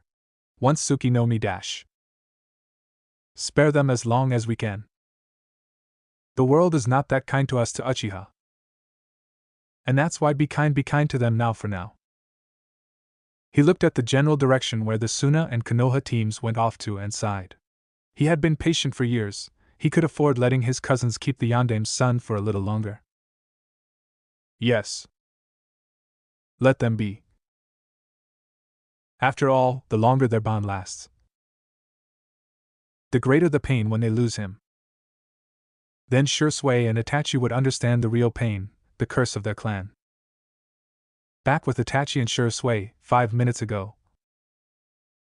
I told you so wouldn't be appropriate in this situation, but Shisui was tempted to say it. Because no self-respecting ninja would ever drink alcohol and smoke before a stealth mission and fuck the mission over 6 ways to Tuesday, like Mukai Kohinata did. Shisui was also sure that the Hyuga clan wouldn't want anything to do with the bastard. They would be ashamed of him. Shisui had decided, traitor or not, Mukai Kohinata would pay dearly as soon as they were out of this mess. After this, Itachi grunted from his left, eyes straight at Mukai Kohinata, who was running a few steps ahead of them. Itachi agreed with him, wonderful. Though Naruto, who sometimes was even more of a sticker to rules than Itachi, might disagree.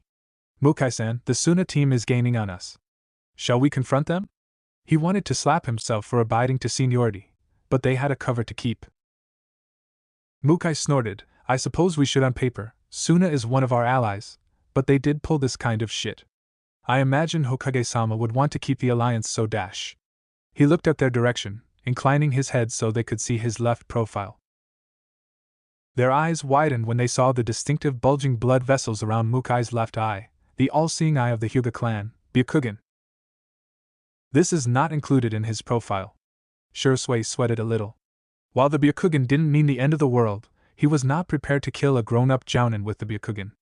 Simply because now he was unsure whether Mukai was completely without ties to the Hyuga. Depending on the situation, we should change plans from assassination to capture. Itachi concluded, especially considering the situation they were in now. They needed more evidence to brand Mukai as a traitor, condemning evidence, or it would get ugly with the Hyuga later. They didn't need their relationship with the Hyugas to get any worse. Be my backup, but don't interfere unless I ask for your help. I alone am enough. Huh? Say what? With Naruto and Kurama. The blonde frowned when he at last caught up with the Konoha and Suna teams, suppressing his chakra to avoid attention. Mukai Kohinata was charging head-on by himself while Itachi and Shisui hung back. They still assisted Mukai from time to time, but it was obvious Mukai was taking the Suna team head-on mostly by himself. He is winning though. Mukai Kohinata was stronger than expected, and the variation of Jukin he was notorious for was formidable as well. Naruto was not familiar with the Hyuga's katas. He knew how the Jukin works, but in terms of the kata, he only knew the skin of it. He has the Byakugan. Hamura's eyes, don't you think you're too close? Kurama pointed out. I suppose I am alright at this distance. Shisui and Itachi have experience with the Byakugan. And the Hyuga lost badly against them. That absolute 360 degrees field of vision in Shisui's words is a bluff. Even though their range is that wide, they can't concentrate on everything they see. He is in the middle of an intense fight, and the barrier I put up distorts his perception enough that, unless he concentrates on me, it's unlikely he can spot me. So as long as Naruto keeps his head down, Mukai won't notice him. Kurama snickered, as expected of my vessel, so sly though we don't have much time to waste dawdling. So, are you going to kill this smelly bastard or not? Naruto narrowed his eyes, sensing 3 new chakra signatures. We will find out soon enough. Hopefully as soon as possible, because he felt wary to stay in the open with that masked man nearby. Show your colors, Mukai Kohina, to show us you're loyal, if not. Back with Uchiha cousins. He at last defeated 20 Suna shinobi by himself, Shisui thought with no little amount of disbelief. It was quite a feat for someone who just recovered from a hangover. Mukai Kohinata was strong, there was no doubt he was. However, that power does it belong to Konoha or? Shisui and Itachi briefly exchanged glances, the older Uchiha stepping forward towards the presumed leader of the Sunanin who was on the ground, while the others were keeping an eye on Mukai. Shisui narrowed his eyes at the back pouch on his waist where the Jounin kept the scroll from Kiri, and reached out to take the scroll. Uchiha. What do you think you're doing? Mukai's haughty voice came. Shisui trusted Itachi to keep an eye on Mukai while he had his back turned, taking the scroll he was after from the dead shinobi. Taking the scroll they had exchanged with Kiri. Hokage-sama would like to take a look at what Suna is up to, I believe. It was foolish to turn your back on a potential enemy, but Shisui was testing Mukai. Itachi didn't take his eyes off of Mukai as he subtly approached a kneeling Shisui. Shisui was about to open the scroll when Mukai stopped him. Hands off of that scroll, kid, you don't have enough clearance to look at it. The Shunshin expert beamed. I am just curious. Besides, I believe Hokage-sama said nothing in our briefing about not looking. His fingers still glued on the edge of the scroll. I warn you, Uchiha, he hissed, hands off. Shisui hummed, by the way, Mukai-san, I am curious about why you are being so brutal with these guys. He trailed off, pointedly ignoring the Jounin's scowl. I believe in our briefing we were ordered to spy on this meeting, sabotage them and find out what they're planning. Shisui cupped his chin. When they pursued us, the correct course of action according to our mission was to prepare a trap to subdue them, avoiding casualties while keeping our cover. Mukai sneered, getting rid of them is easier.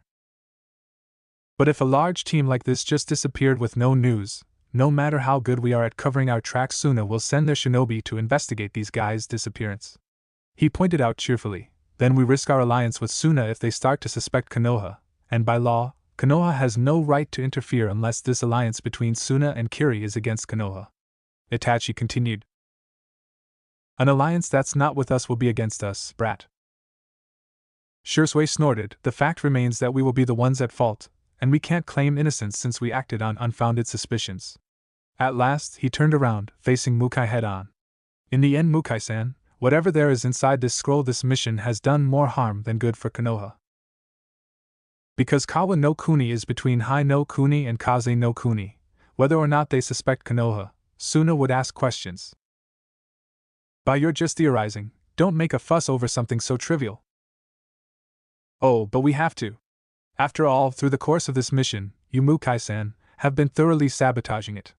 Care to explain? Mukai narrowed his eyes. What is there to explain exactly? I am just doing my job. You're a Jounin, Shisui pointed out. You don't get your rank by being a fool, and yet you have been playing a fool the whole time. I don't know if you're just an alcoholic, so you can't control yourself before an important mission, but... Shisui smirked. I never knew anyone dumb enough to eliminate over 20 shinobi who belong to an allied village when the investigation is still ongoing, and we have confirmed nothing that could justify this action. Not only that, we're both Chunin and you go off on your own against 20 elite shinobi of Suna, and not even once do you watch us out. 4 tried to sneak behind us with poison and you didn't even notice. If we were normal Chunin, both of us would be dead by now. Mukai snorted, if you got killed, you would have no one but yourself to blame. The Uchiha narrowed his eyes. This is not the matter of competence. You're very close to deliberately endangering both your team and your village. Don't you think you will get away so easily, Mukai Kohinata-san? The distant relative of Hyuga scoffed, waving Shisui's warning dismissively. Whatever you say, Uchiha all high and mighty, because you have a clan to protect you. He sneered, you can complain once and you're safely inside Konoha's wall, but outside, I am your captain, so hand over that scroll or... Oh, I don't think so, Mukai-san. Shisui beamed in faked innocence. Let me keep this, because after that stunt you pulled, I am not sure of its safety with you. Here, I'll give you some blackmail material on me, so once we're safe and back in Konoha, you can complain all you want. Go ahead. Naruto would be so proud of him, he even handed Mukai a figurative olive branch. Itachi looked like he disagreed though, his face said Shisui was having too much fun with this mind game. Hand over that scroll, uchiha. Or else, Mukai growled. Shisui pasted a look of mock horror. Now you're threatening me? Are you sure? Seriously? Mukai had his Byakugan active, and his face was red with anger. It seems you're not a cooperative subordinate. Well, I lost my patience due to your disrespect, and it's time I can quell some. Shisui hummed. Either he nor Itachi were surprised when 3 shinobi wearing Kiri's A and Bu mask appeared via Shushin. The black in the Uchiha's eyes faded to red and 3 tomos swam in a pool of red. Well, what does this mean, Mukai-san? You have friends from Kiri? Itachi shunshined to his side, Sharingan eyes narrowed at the team from Kiri. Or perhaps you have betrayed us for Kiri, Mukai-san? He sneered. I betrayed no one, it's Konoha that betrayed me first, so I took my loyalty to a worthy master. Betrayed you first? Shisui echoed in an incredulous tone. I worked hard to get a spot in ANBU. I am strong enough to be an ANBU captain, but the higher-ups favor shinobi with pedigree like Hatake Kakashi and Hyuga Main family members. I am as strong as they are, but I am not given the same privileges. I was even forced to turn in my mask. Itachi sighed inwardly, while thinking that Naruto was so right about betrayal being a one-way street. Considering how far you have fallen, I can't say Hokage-sama's decision is wrong. If your loyalty is measured by promotion and rank, you're not a true Konoha shinobi after all. Being a shinobi is not a job but a way of life. Shisui added. How disappointing, Mukai-san. He put the unopened scroll to his pouch. I have hoped we could reason with you. So Konoha knows I am a spy. He scoffed. A shame. I like my job as a spy, but if I go back to Kiri with your heads, a generous reward awaits me from Mizuki-sama. Shisui smirked, eyes closed. Truly a shame, Mukai-san. Flash. A bright light erupted from above, and Mukai, who had his Byakugan activated, was blinded in an instant, howling in pain, while the other Kiri-nin, although blinded, were not in as much pain as Mukai. They sensed their enemy's movement, and swung their blades in hopes to stall until they regained their sight. Seconds passed, but they could feel that the chakra flare being emitted by the flash tag had yet to cease, which was an abnormal occurrence, as usually flash bombs didn't last this long. They were jounin, so they could detect incoming projectiles from sound and vibrations in the air. However, it took all their concentration to do so, and when they were focused on dodging kunai and shurikens, they didn't notice a chakra construct in the form of a chain sneak in, wrapping around them like a cobra and taking them captive. Yuwa! One by one, the Kiri-nin were dragged to the ground. Mukai was no exception, as the man hit the ground face first. Shisui opened his eyes, blinking because even though he had his eyes closed, the flash tag was brighter than normal, so he was seeing a few spots. You took your sweet time, Naruto. Naruto glowered at Shisui from beneath his mask. Excuse me if I didn't want to interrupt your one-man show. Mukai opened his eyes. They were throbbing painfully, but he ignored it because he had no plan to let himself be under their mercy. He knew what had befell his comrades, so he kept his face down to avoid looking at the Sharingan. His Byakugan was still blurry, but he was sure what chained him was a chakra construct. Fool! Anything made of chakra is powerless against Ash. Much to his shock, the chakra chain didn't disperse even though he released a pulse of chakra from his whole body to disturb the construct. Why won't this chain break? Itachi narrowed his eyes at Mukai. A shame, really. You're not a Hyuga, and yet you're no less skilled than any Hyuga clansman in my eyes, Mukai-san. If Mukai had been a pure-blooded Hyuga, the clan would have hailed him as one of their best. And to answer your question, Naruto trailed off. Unfortunately, the Kongo Fusa is not a normal chakra construct. If a Biju can't break it, either can you. Naruto started coldly before one more chain wrapped around Mukai's head, forcing him to look up, thus exposing himself to 2 pairs of Sharingan eyes. He closed his eyes stubbornly, unwilling to succumb to the Sharingan. Then he felt cold metal on his neck. Choose, it's either surrender quietly or we will slit your neck right here. Mukai reluctantly opened his eyes and let himself fall to the Sharingan's mercy. Damn it, he cursed weakly before his eyes rolled back and he was out cold. Naruto eyed the unconscious traitor with more trepidation than relief. The mission was to kill him, but Mukai was more useful alive than dead, right? They will find out what's up with Kiri, even though he was sure Danzo already knows, but the traitor would be a hindrance to bring back home, and add these 3 Kiri Nin to boot. Badump.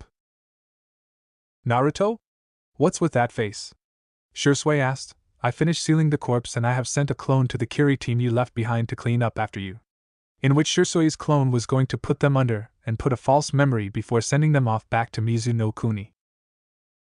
A rush of memories from his clone hit him, and his face paled. Run! He declared, we have to get away, my clone was destroyed and… Itachi looked at him with worry. Naruto, calm down, what hap? Irk. As one they looked down, just in time to see the chained head of Mukai Kohinata rolled off of his body. And the head stared back at them lifelessly. There was no emotion in his eyes, as if he was still deep in Shisui's illusion. Huh!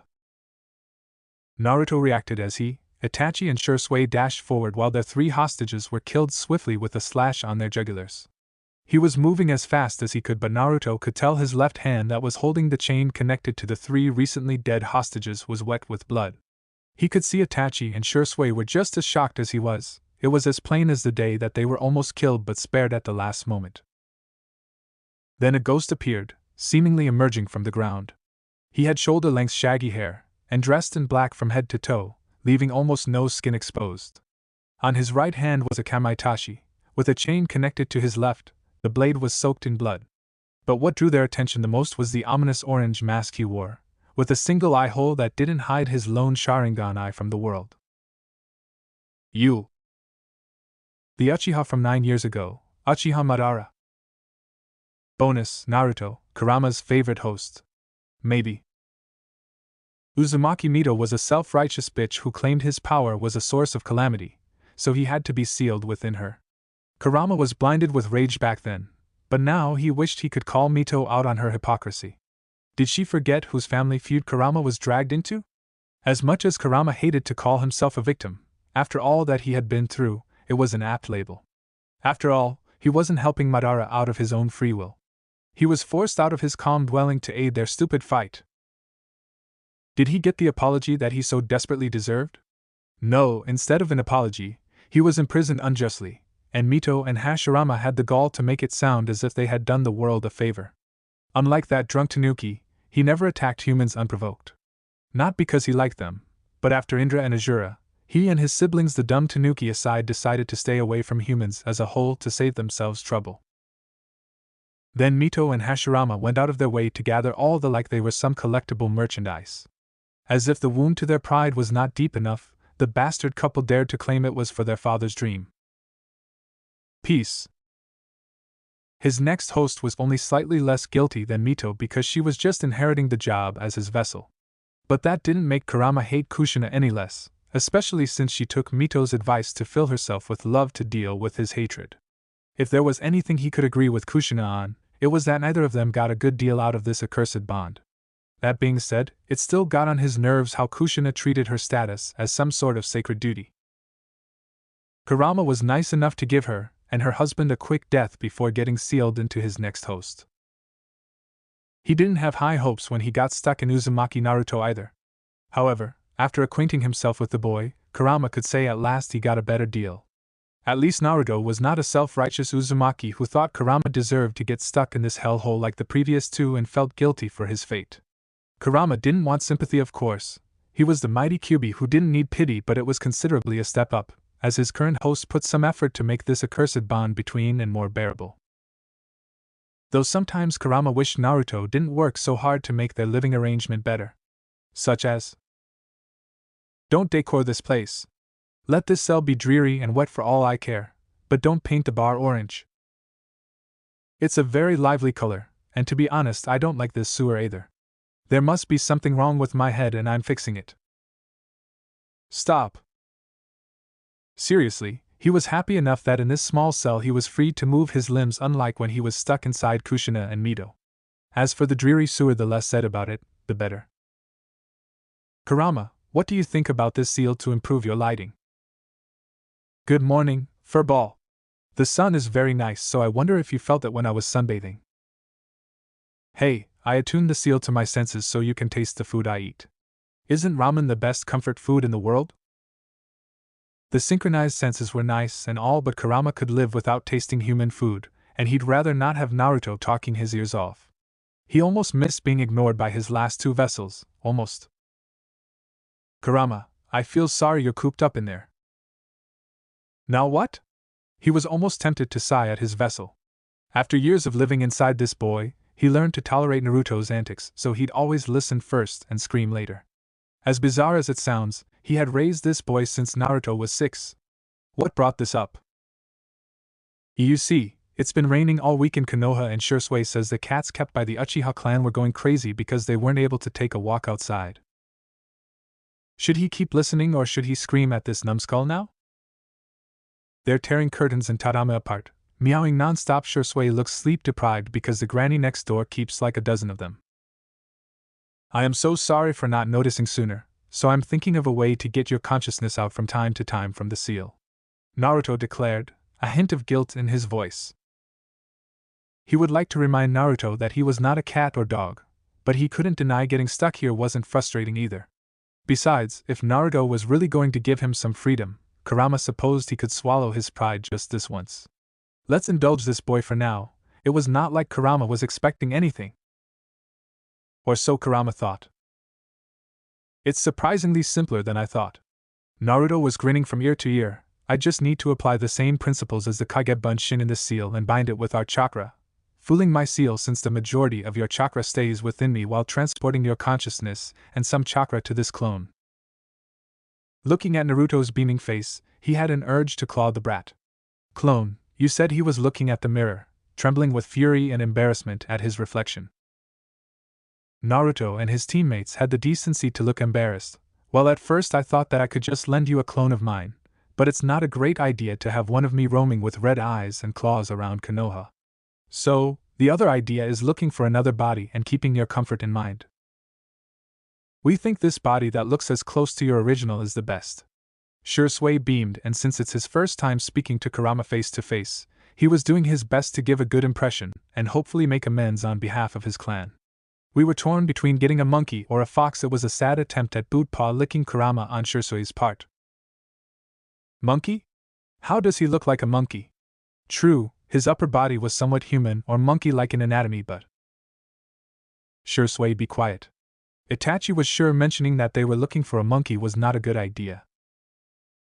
Well, never mind. Naruto hastily added, we got a good deal from a hunter on our way back from the capital that he is going to sell this kit as a pet. Akari did his best to open and keep the chakra path in good condition, so how does it feel? Kurama snapped, I feel great in this stupid kit's body. The body he currently occupied was that of a fennec fox, a smaller species with a cat-like body and ears too big for its petite head. In short, it was a very cute and cuddly body unbefitting for the strongest to reside in. Kurama? Is anything wrong? Everything? Whose idea was it to get me this fox body? It looks retarded with its big ears and small jaw. I look like a chihuahua. Shisui coughed and turned away. His face was red and his shoulders were shaking with mirth. Naruto averted his eyes guiltily. Among the game hunts we saw on sale, this fennec fox looked the closest to your original form. Actually, it was because this body looked the cutest, but he would be suicidal to say it to Kurama's furry face. But it works, right? I am the size of a house cat. Can't you get me a bigger body? At least one as big as a wolf. In this size, he could be trampled by accident. Naruto rubbed the back of his head sheepishly and clapped his hands together in an apologizing gesture. Sorry, Kurama. But bear with this for a while, okay? And faster than Kurama could react, Naruto clasped a classy-looking necklace chain with a circle pendant, which was engraved with a seal on the back and the ceiling tower's address on the front. I am not a pet. Kurama pounced but was easily caught by Naruto, who was holding his sides. It's just in case someone sees you. I also added a seal to hide your chakra signature so you can take a walk around the perimeter of the tower. Kurama stopped struggling. I can't even walk out of the barrier surrounding this place. Well, Konoha citizens have developed a dislike for foxes since that night. It would be fine if you avoid crowded places, but it's just safer around here, Naruto explained as he put Kurama down gently before idly holding up a morsel to his mouth. Kurama was about to protest, but he couldn't resist eating the offered morsel and finished it in a gulp. Naruto you dash. Well, it's a fox after all, so ingrained instincts are kept. Even if you're in charge, you need to eat, drink, and well. He gestured towards the bowl of food and water by the door, then to a cat toilet full of sand. He even had to take a dump like a mortal? Cheer up, Kurama. I will ask someone to install cat doors around the tower, and the weather is great today for a walk. You can even hunt some game. Of course, Naruto refrained from pointing out that with his tiny body, Kurama could hunt rodents at best. Kurama let his instinct take over and pounced at his insufferable host. The fresh air was good and all, but he was still holding on to Naruto's promised bigger and more dignified body. And no matter what, he refused to eat fried tofu. Ever. 22nd Legacy, Sharingan's Secret. Senju and Uzumaki call us cursed. But we're all the same in the end because blood that binds us together is just a frail shackle we will break to achieve our goal. Tobito Uzumaki Nagato. So, this is the guy that spooked Naruto badly. Shisui couldn't blame Naruto, the guy did look a bit spooky. No wonder the Jinchuriki was so restless. Why now? Itachi trembled slightly. He couldn't believe he almost forgot, but this man, he was the one who killed his first teammate. Judging from Naruto's reaction, it was clear that this was also the same man behind the night of the tragedy 9 years ago. Naruto cursed in his mind, damn it. He never left after all. After the memory transfer, he held a faint hope that this guy just left. But it seems that it won't be so easy, obviously. We have to flee, no need for questions. Usually Kurama was not one to suggest running away, but he also knew that this is a battle they can't win. Also, because his paranoid had asked about this scenario, and called him an idiot if he thought going on a rampage was a solution. For all he cared, he could have killed you when you had your guard down, or severely injured you who has the slowest reaction time. So most likely. How is it reassuring to know that he didn't kill me the first time, so he won't try to do that the next? Naruto protested, and he decided to test his luck and Kurama's theory. He loosened the seal on his Satori, lamenting about how the headache would kill him afterwards, but he would rather stay alive to feel the pain later. Uchiha Madara? He started cautiously. The one-eyed Uchiha inclined his head slightly. What a strange view, a team consisting of Uzumaki and Uchiha. Also strangely nostalgic, it's like seeing that idealistic fool Hashirama and I again. Naruto shuddered, his deep voice matched his ghost-like aura, it was haunting. He frowned when he felt no spike of emotion from the Uchiha. While the Satori could only see through thoughts on the surface, Madara shouldn't feel this indifferent where his rival was concerned. Or perhaps Madara's mental barrier was so strong that Satori didn't get anything from him? Madara Shisui snarled, why did you appear before us now? Did you come for Naruto? His lone eye glanced at Naruto, and the Uchiha cousins quickly stepped forward as if to shield Naruto from his eye. Tempting, but the Kyuubi belongs to me, so it doesn't really matter when I take back what's rightfully mine. Naruto snapped, Kurama is not yours. He is not an object. Madara snorted, you named the Kyuubi? What a surprise, you're fully aware and in contact with that beast, and even going as far as naming it like it's your pet. How laughable. Naruto, don't argue with the bastard about Biju's rights. Seriously, I thought you're a firm believer of not picking a fight you can't win and fight for another day. He was a little touched that Naruto would stupidly argue for him against Madara. Maybe Madara, but for their sake, the smarter option was to get the hell out of there with his Uchiha friends. Naruto growled, he had to admit Kurama was right, convincing the Uchiha otherwise was a lost cause. If you're not here for me, then why have you killed our target? A whim, I felt like it. A lie. Obviously. Kurama scoffed imperiously. Itachi frowned, and Naruto didn't seem to buy Madara's excuse. He didn't believe Mukai was killed because Madara felt like it either, but he couldn't think of any logical reason for how the death of one of Kiri's spies could benefit Madara in any way. Mukai was dead, and in this situation, his death didn't matter at all. What mattered was, Madara or not had appeared and he was a dangerous threat to them. I am curious, he said suddenly, and it took a while for them to compute the masked man was still answering their query. I would have left you kids alone after I got rid of these men. So, staying to talk with them was a whim while killing Mukai was a necessity, they concluded. Is that so, honorable ancestor? Shisui spat sarcastically. Naruto hissed, Shisui. Don't provoke him. It's so the oldest Uchiha present indulged his younger clansmen. I have been watching, I always do since the day our clan exiled me. Now, Naruto was very confused, because he still couldn't feel any significant emotions from this man. He couldn't even tell if this man felt anything at all even when talking about how his clan abandoned him. It's like he is talking about someone else's life. He couldn't help but think, is he really Uchiha Madara? Funny now I am the one thinking, who cares if he is Madara or not? Kurama grunted. He seems interested in talking to us so we let him, and trying to escape from him recklessly would be suicidal. And he was not going to bet on fighting this man head-on with his team. Naruto knew it was likely they had to unless this man had a whim to leave them be after he was finished with his story. You three have been pretty busy wandering all over the continent to search for our legacy.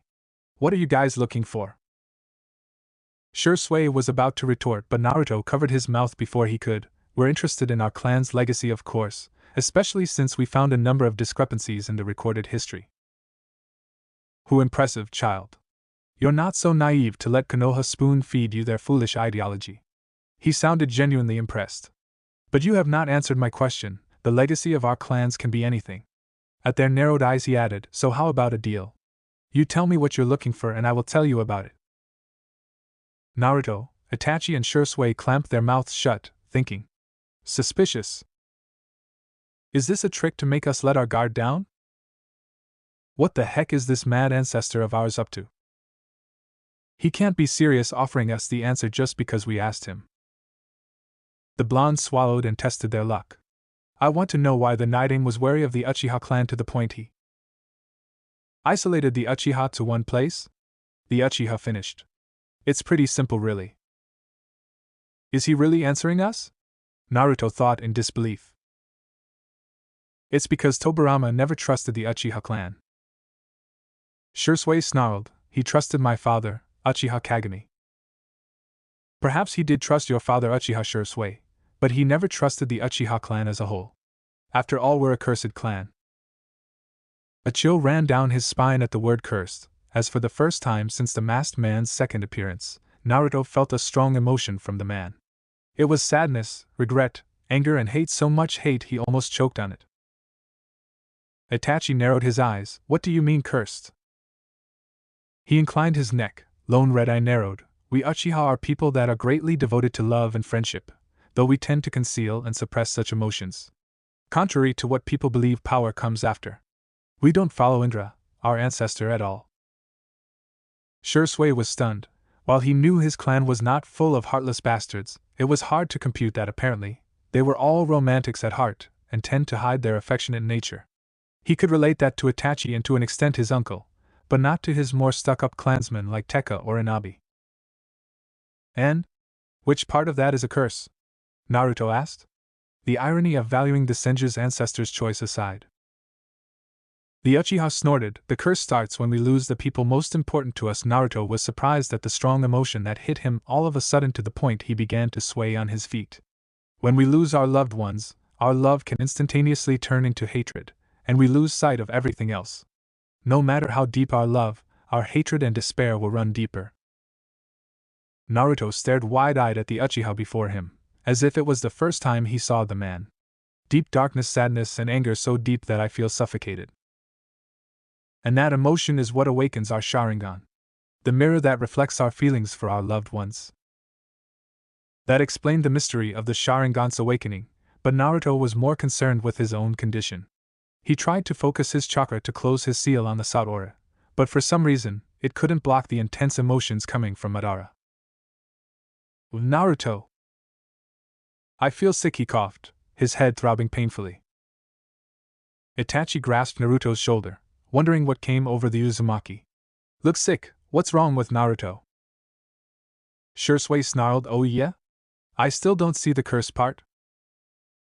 The older Uchiha let out an amused chuckle, you can't see it yet, can you? Uchiha Shisui. Uchiha Itachi, of course you don't, after all, you don't have the heavenly eyes that see the truth of all of creation without obstruction yet. Suddenly it dawned on Itachi and Shisui what the other Uchiha was implying. He was talking about the legendary next step in the evolution of their dojutsu. The Mangekyo Sharingan. I suppose I should help my descendants develop their eyes. Then you can see the truth and experience our curse yourself. He cocked his eyes slightly. Now the question is, what does it take for us to awaken our Mangekyo Sharingan? How much pain does it take for us to achieve that power? Itachi's eyes narrowed, before his Sharingan went wide in shock. It didn't take a genius to figure out that the next step of their dojutsu requires an even stronger emotion, and to experience that. No! He reacted, drawing Tenro and attempting to cut Madara in two. Shisui followed closely with Shirobin, but their blades went through the black-clad shinobi. With growing horror, the Uchiha cousins couldn't react fast enough when Madara grabbed Naruto by his neck and slammed the Jinchuriki against a tree with a sickening crack, Hokuto noisily falling to the ground. Gah! Naruto choked out. Let him go, Madara! Shisui growled, but neither he nor Itachi dared to make a move when Naruto was still in Madara's grasp. This is the worst possible situation I could have gotten myself into, he thought to himself. Naruto, you idiot! The Uchiha hummed, Namake's Satora bloodline him? That made them pause. No wonder you look unwell, boy. Uchiha's emotion is too much for you. How ironic for a Senju descendant to fall victim to their own bloodline limit. Go to hell, he hissed. Provoking the Uchiha was unwise, but he was too irritated to think clearly.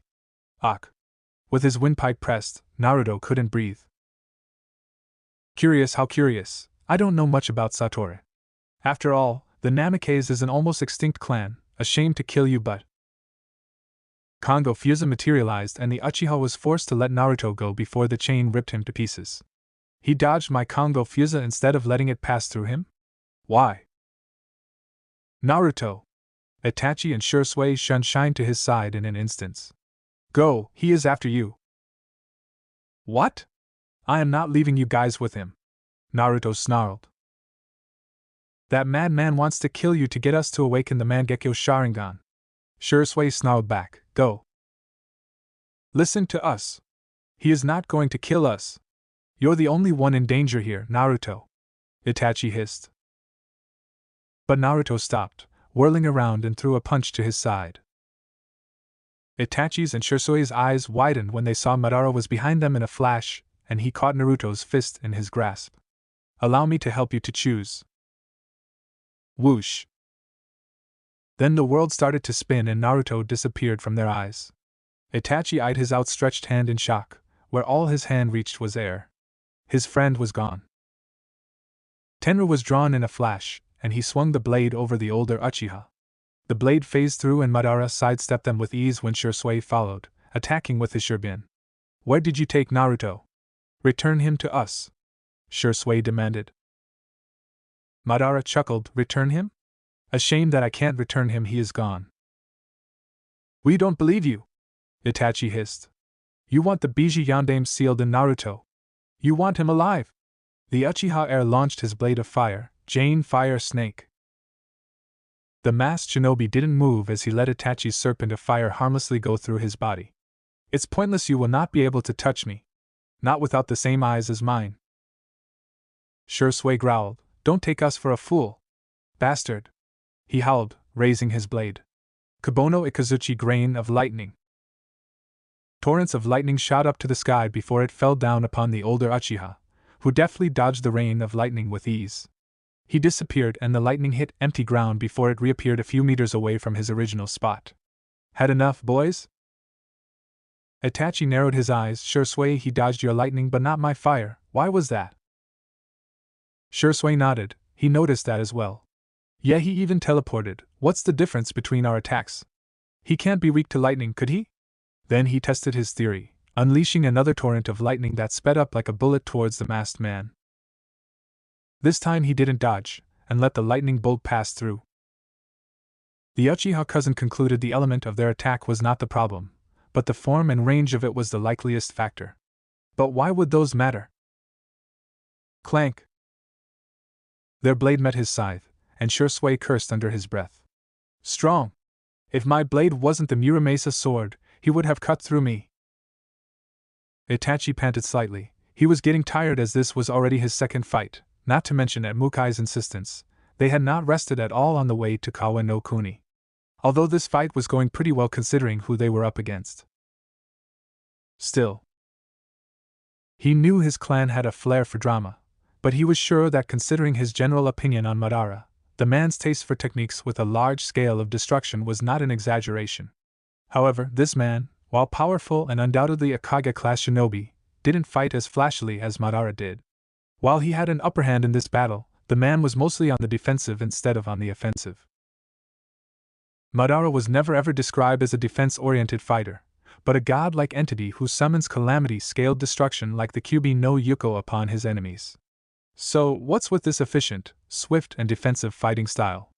He couldn't even call this Madara a shadow of his former self. It was like he was a completely different shinobi from what was told in historical records.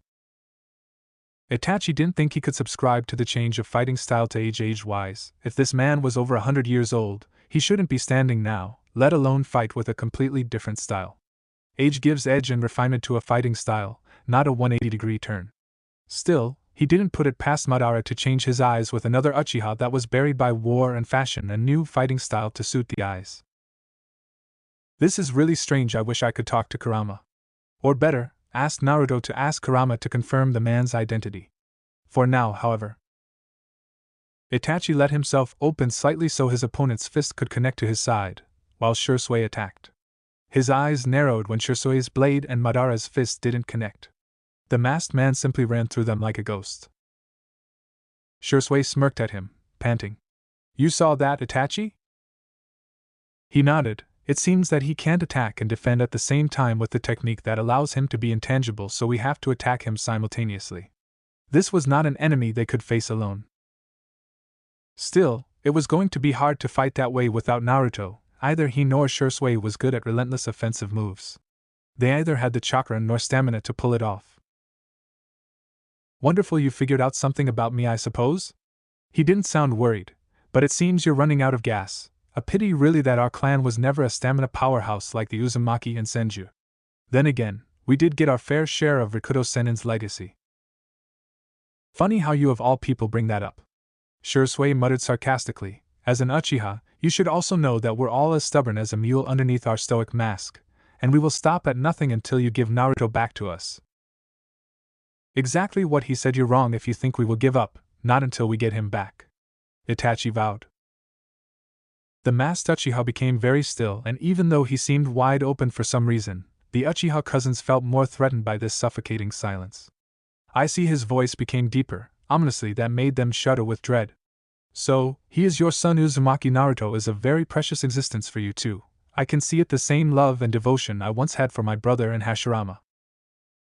Shisui swallowed, and just now I doubted if he really is Madara, but even though I am not Naruto, I can tell that. Whether or not he was telling us the truth, this emotion in his oppressing chakra is real. This despair and grief were a requirement that awoke their legendary bloodline limit, and Madara was the result. Itachi and Shisui learned that as shinobi of Konoha, their power was to protect their loved ones. So, when Madara told them their power was gained through the loss of their loved one, it was right for him to call their clan cursed. I don't want that power. For once, in the privacy of their minds, Itachi felt like a child. I don't want to be like this man before me. No power is worth the pain. The man smirked. Even with his mask-covered face, his body language seemed to express a smirk. "You have not given up yet on your friend. You still have hope that he is alive. He will be back and you will be a team once again." Shisui and Itachi narrowed their eyes. "He stopped fighting us, and it seems like he is more interested in taunting us. Listening to a manipulative bastard like Madara is not a good idea. Why is he talking like he knows how it feels to be separated from a teammate, anyways?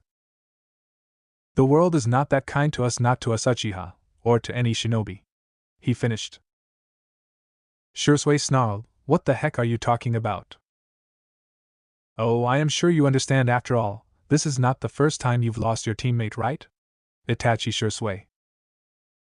As one of the two Uchiha froze, "How do you?" Shisui began. "You're the one who killed Tenma," Itachi hissed. He shook his head and sighed. "Although you still don't understand, but of course, Compared to Uzumaki Naruto, your deceased teammates weren't as important. You feel nothing from their death. How dare you accuse us of feeling nothing? Shisui had to admit he didn't like his previous teammates that much, but it would be a lie to say he didn't feel anything. The man laughed. Of course you wouldn't know the difference, the feeling that the world has ended when your precious friend slips away from your grasp and then, nothing. Wham! As something yellow flashed in the corner of their eyes, and followed by the sound of something heavy hitting the ground interrupted their argument, 2 pairs and 1 lone Sharingan turned to the source of the noise. 2 pairs of red eyes widened in shock when they spotted the battered body of a familiar shinobi. Naruto Itachi mouthed in disbelief. There was so much blood and his body looked broken, he didn't move and was very still. Lone Sharingan eyes narrowed at the body of the Jinchuriki, and then turned towards the 2 uchiha who were looking with growing despair. What a familiar sight, it was like looking into a mirror. And so, the light of the sun is snuffed out, and you will be drowned in despair.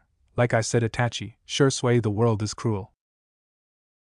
Itachi and Shisui couldn't hear the smug voice of the masked uchiha. Eyes glued to the broken body of their friend, they could feel their hearts shattering to pieces. Their eyes burned as if they were on fire, and the tomos spun, transforming into pitch-black pinwheels. The color of despair dyed their Sharingan, black and red rippled like a kaleidoscope.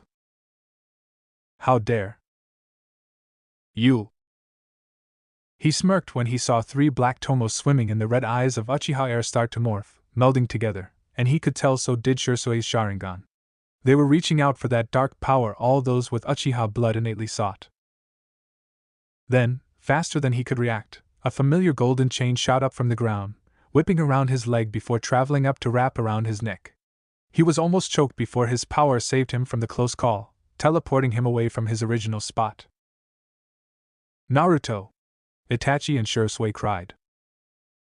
The Uzumaki was on his knees, panting as he retracted his chakra chain back. Don't decide I am dead, bastard. I just had a little accident on my way here. But by all rights, if not for who he was, he would be dead by now. Itachi and Shisui were by his side in a flash, their Sharingan eyes back to their normal shape. You're alive. Naruto shot them an annoyed glare and, before they could react, he flicked them both on the forehead. Of course I am, idiots. I can't believe you ate up the bluff he fed you. I may be low on chakra and look as good as dead, but I am sure as hell not dead. Shisui and Itachi paused and realized Naruto was right. He was almost out of chakra, but he still had chakra, unlike a dead body. They believed he was still alive, but they had their doubt, and their traitorous relative didn't help with how convincing he sounded. Then his body fell out of nowhere in such a state. Besides, I promised you both a lot of things. Naruto told them, I promise you I will help you to make our village and clan to become one. I will make Itachi our Hokage. I promised we will have true peace. They were stunned. I am not going to die before I fulfill those promises. He scoffed, blue eyes glinting mischievously. And I won't break my promise. A smile slowly formed on their lips. This is our Naruto, all right. Hokage, you believe Itachi and Uchiha could become a Hokage? It took a while for Naruto to compute that maybe Madara was the one who asked him. He couldn't help but feel offended on Itachi's behalf. Yeah, I do. Do you have a problem? You have a better chance to be a Hokage than he does. After all, you're from the Senju line, the man chuckled. Surely you're not so naive to think that the Hokage's selection is purely on credential alone? What the heck? Why did he even bother to ask such a thing? Naruto scowled. Of course I know. I haven't seen the next candidate names, but I am sure aside from remaining loyal Sannin, the name next to theirs is undoubtedly Hatake Kakashi, he said blithely. Your name must be up on the list too, don't you think so? Uzumaki?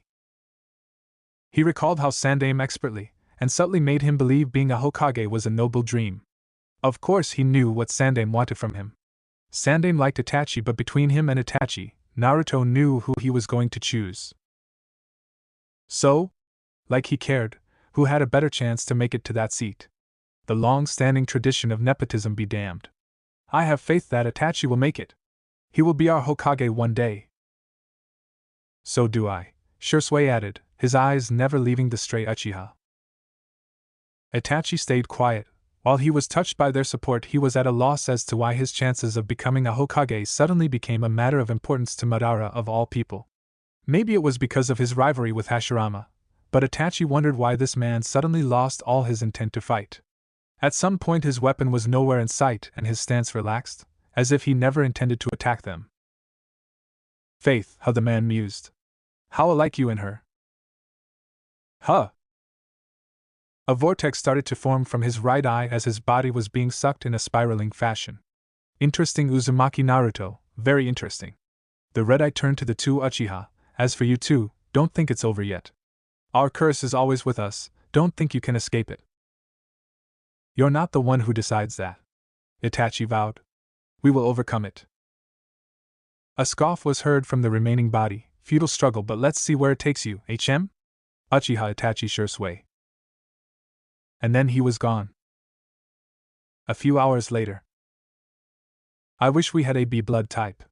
Shisui drew on as he helped Naruto to wipe the blood. The Uzumaki wanted to roll his eyes, but it would make his headache worse. Are you dumb? Even if you do, it's not like we have tools to transfer blood. He had taken pills for his blood loss, but it was a slow process of recovery, and he felt lightheaded, especially as the adrenaline was steadily dropping since the threat was gone. I thought you do, or perhaps you have invented a seal to transfer blood, Shisui told him honestly. Naruto wondered if Shisui thought he used seals to solve every problem coming his way. Most likely he did. I don't, and I am too tired to explain why it's not a good idea. Shisui grunted. At any rate, what happened to you? What did he do to you? Uchiha asked almost impatiently. His eyes shifted a little. Well, it's like this. Flashback. The world was spinning, and the last he heard was Shisui and Itachi shouting his name, and suddenly the world became so dark. It was so quick when the world stopped spinning, but what he saw was endless darkness, and then gravity pulled him down. Huh? Below was a hard, solid ground that looked to be made of concrete. Damn, it would hurt. And it did hurt a lot when he landed on his back. He must have broken a couple of bones too. It's a lie if people say shinobi always land on their feet. Naruto spat to an endless void above. I am so fortunate I am an Uzumaki. He had a tougher body than most shinobi. Where are we? Kurama asked the important question, what the heck just happened to us? Naruto looked to the side as he slowly rose. There were countless randomly arranged and differently sized rectangular prisms in the dark and seemingly endless void. It eerily reminded Naruto of an abstract painting that a noble showed him proudly before, but that painting had colors while this place was monochrome. He rapped his knuckle on the grayish ground, frowning. It's not made of unknown material at least, but where the heck had that bastard transported him to? A ruin? Kurama guessed. Maybe, but. He made his way to the edge of the column he was standing on and looked down at the bottomless void below. I don't think so. Arguably Uzushio and Aim are villages with the best architectural techniques to build high buildings, but I don't think technology to build anything high enough to the point you can't see the bottom exists. So, this is another dimension. Another dimension? So we got trapped by some sort of space-time technique? I think so. This doesn't seem to be some place that belongs in our original dimension. The most glaring thing is there is no natural chakra at all here. It's like the whole place is dead. Not to mention there was no light source here, and yet he could see just fine, so there must be some different rule of physics applied in this dimension. The place was fascinating and everything, but how the heck does he get back to Itachi and Shisui now? This is why I want to finish my very own transportation seal as soon as I can, he yelled in frustration. Why am I always stuck in a situation where I wish I had Hiraishin? He moaned. You're still stuck at that one, huh? Seriously, Naruto, I can't believe what you get yourself into. Kurama shook his head exasperatedly. And it's not even my fault since, my poor living arrangement aside, back when Mito and Kushina were my vessels, I don't recall they ever got into this much trouble. So I can confidently say it's all on you. Kurama, shut up. Don't remind me of my pathetic luck and help me think how to get out of here. Naruto snarled, in case it didn't dawn on you yet, this place is very likely a personal dimension. I can barely survive that bastard in the real world, and I sure as hell don't want to be in here. They're literally in that bastard's pocket. Kurama sighed loudly. If that's the case, Hiraishin won't help you know? Huh. Didn't Hakurai tell you that the theory behind Hiraishin is like two dots on a paper, and Yandame's technique basically bends the paper so the two separate dots are connected?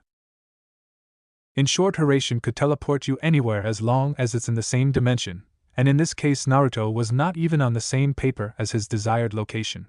Ah, that's right, which means to get out of here I need a technique that crosses dimensions and not just space.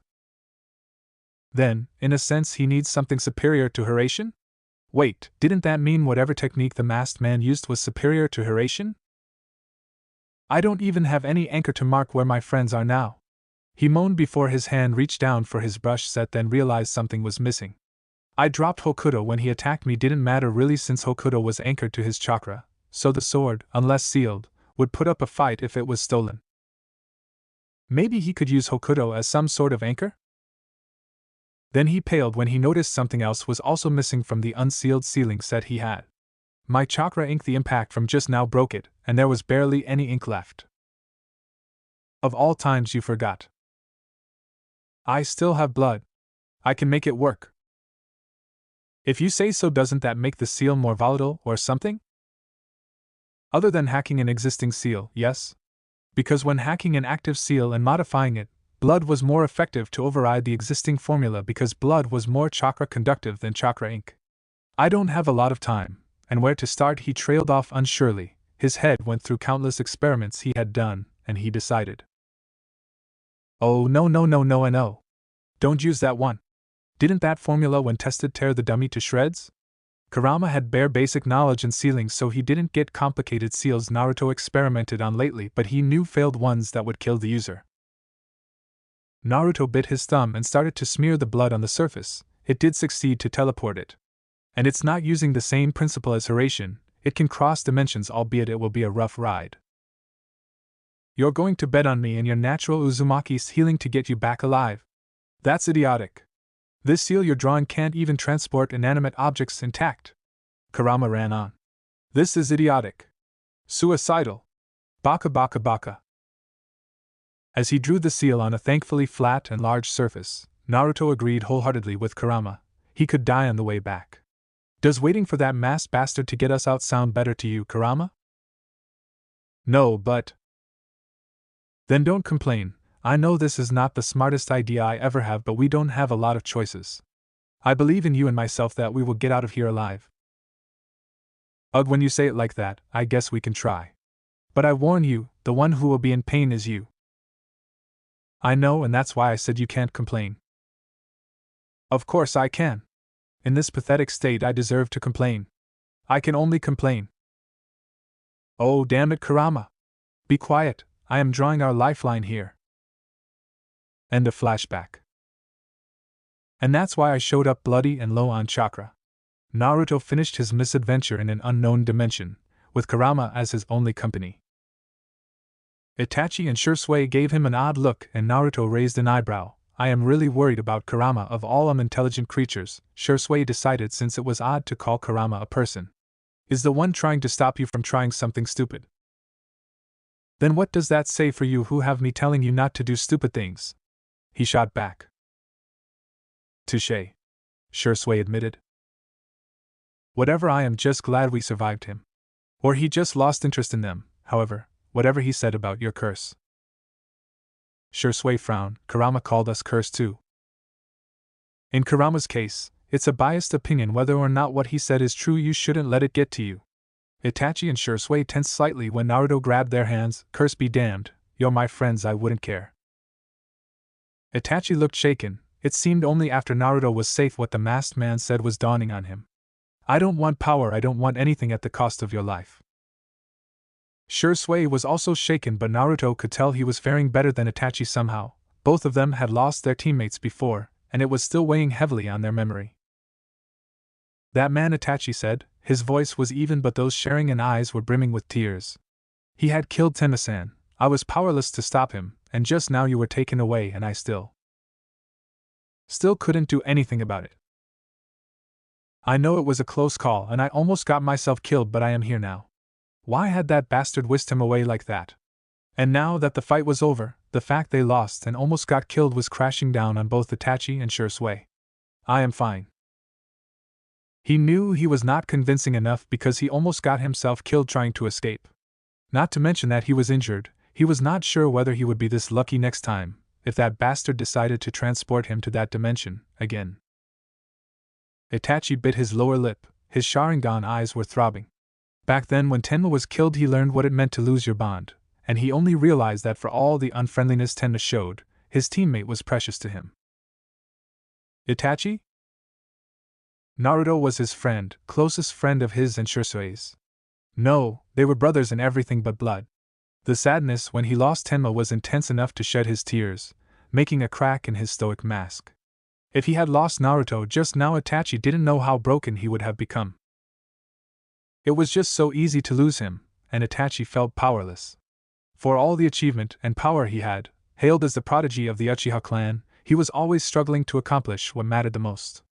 Shisui and Naruto were always by his side, helping and guiding him to accomplish what he couldn't do alone.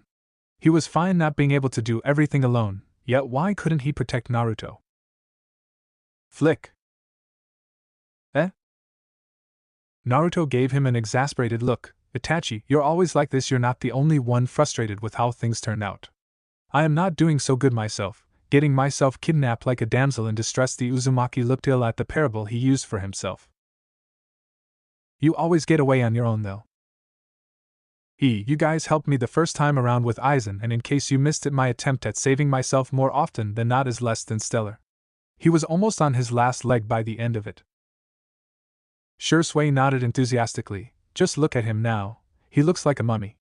Indeed, Naruto had bandages all over his body, revealing only some part of his face. You're the one who got overboard with the bandage, Naruto pointed out. My injury is not that bad, you made me look like a half-dead patient. You got cuts all over from that reckless dimension hopping, you lost a lot of blood, and you got burns from Kurama's chakra, Shisui listed on. Of course you will look like a mummy. Don't worry though, perhaps by the time we're back to Konoha tomorrow we can get rid of the one covering your face, Itachi assured him. Just like that, Itachi momentarily forgot all his worries as he and his friends made their way back to Konoha. Naruto complained about getting a piggy back home, and Shisui didn't let him do otherwise because somehow Naruto managed to sprain his ankle from one of his free falls. Kurama still refused to heal Naruto fully, claiming his vessel gave him enough work and heart attack for one day. Which made Naruto loudly complain that Kurama was made of pure chakra, he didn't have a literal heart. The joke aside, the team had to report their mission back to Hokage, and they were not looking forward to explaining to Sandaime as to why his surrogate grandson looked like a mummy. Kurama thought that it was a fitting punishment for them, since none of this would have happened if they had just gotten rid of that bastard Mukai as soon as they could. The problem was, how much could they tell their leader? Amigakure. What are you up to lately, Madara?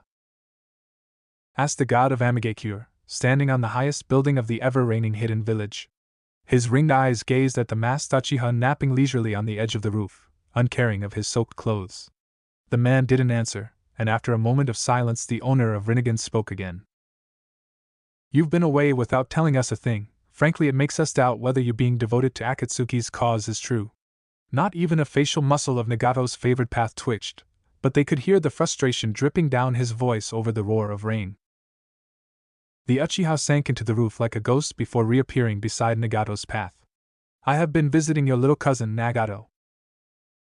I have no family left in this world. Konan was the only one left. Madara chuckled softly. You can deny it all you want, but the Jinchuriki of Kyubi still shares the same blood of the Uzumaki clan as you do. In the depths of Amigakure, Nagato's real body clenched its teeth. Perhaps, but does it matter after our clan was torn apart in war? Where were their relatives from Konoha when his parents got killed? Or when he struggled to live on amidst the war with his friends? And for our cause, you will kill him with your own hands. Madara continued, the sole heir of the main family of your clan. He chuckled softly. Senju and Uzumaki call us cursed, but we're all the same in the end because blood that binds us together is just a frail shackle we will break to achieve our goal. The Uchiha chuckled softly as he vanished in a vortex of time and space, out of Nagato's reach as soon as the Uzumaki turned Yahiko's body around. Nagato narrowed his eyes at the emptiness left behind by the Uchiha. His body and Yahiko's trembled with rage at the last words Madara uttered to him. It would be a lie to say that he didn't care even one bit when he found out that Konoha's was his clansman. He couldn't be so unfeeling to think that their shared blood meant nothing, that Kyuubi was just another sacrifice. Especially after he found out that unlike the two previous, Uzumaki Naruto didn't live in peace in Konoha. A boy who was not even given a choice, cursed at the day of his birth for the sake of Konoha and scorned for his sacrifice. He was another pain in Konoha, a reminder of pain, sadness, and hate to Konoha. For the last few years the boy was getting better along with the Shiomitsu clan, their vassals taking him in. However, from a political standpoint, Konoha was extremely reluctant to let the boy take shelter under any faction that could threaten to take claim over him. It won't surprise Nagato at all if Uzumaki Naruto lost the protection he had now to political struggle in Konoha. There were signs of that. If there's any comfort in the inevitable fate that would befall his cousin once it fell to their hands, it was how his pain would end in death. Hokage office. Naruto-kun, go to the hospital, was what the Hokage said after he took one look at the. Naruto smiled sheepishly. Don't worry, Hokage-sama, I know it looks bad, but my teammates went a little overboard with it. He cringed when Sandaime shot the two Uchiha with a suspicious look, which Naruto couldn't blame him for because save for a number of minor superficial wounds, Itachi and Shisui looked nowhere as bad as he did. Then Itachi and Shisui opened their mouths. We're so sorry, Hokage-sama, we let our guard down and ugh. Naruto elbowed both of them, shooting them a glare. Shut it, he hissed, before he unwound the bandage on his arm, showing Sandaime the multiple shallow cuts that mostly healed, leaving multiple reddish-pink lines on his tanned skin. See, Sandaime-sama? It's not anything life-threatening. Thank God, Kurama was merciful to heal the burn at least. Sandaime narrowed his eyes. If it was any other shinobi he would ask for a report first and send them to the nearest medic, but since it was Naruto, how did you get those cuts? The Uzumaki was so glad he had prepared an excuse, because if he answered hesitantly it would give away his game. I did this to myself actually, a space and time seal I used hadn't worked as well as I wished. Naruto. He flinched. I wish I could lie, but we have bigger and more important things to hide. Space-time seal is one of the most difficult branches of Fuinjutsu. You're a prodigy, but you shouldn't overestimate yourself. You could have died. He nodded, biting his lower lip nervously before his eyes shone with determination as he replied. I understand, Sandaime-sama, I know I have done something extremely foolish. But I just want to protect my teammates, so I risk it. Of course, Sandaime sighed wearily. Naruto was reckless and lately he was getting rebellious, which was why Sandaime relented, making Naruto an honorary member of his ANBU. However, Naruto respected the art of his clan. He would never be careless with Fuinjutsu if he could help it.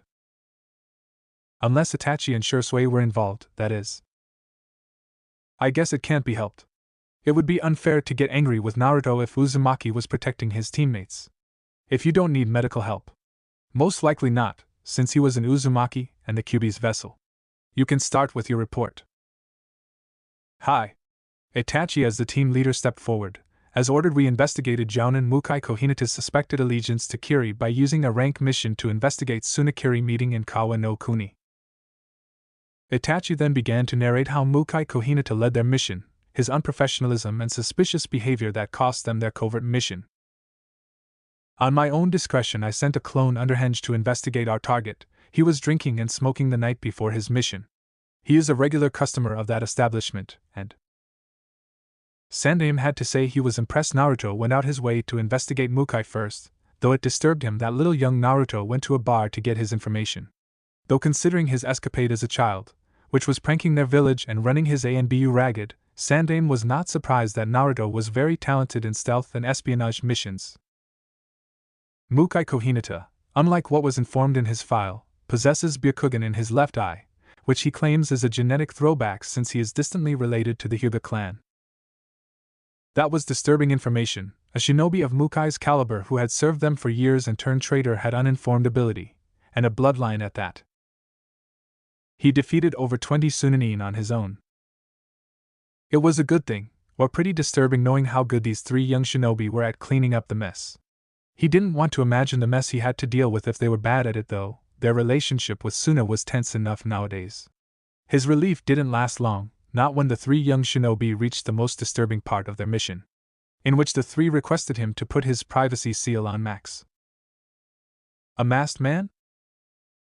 Itachi nodded. He claims to be Uchiha Madara.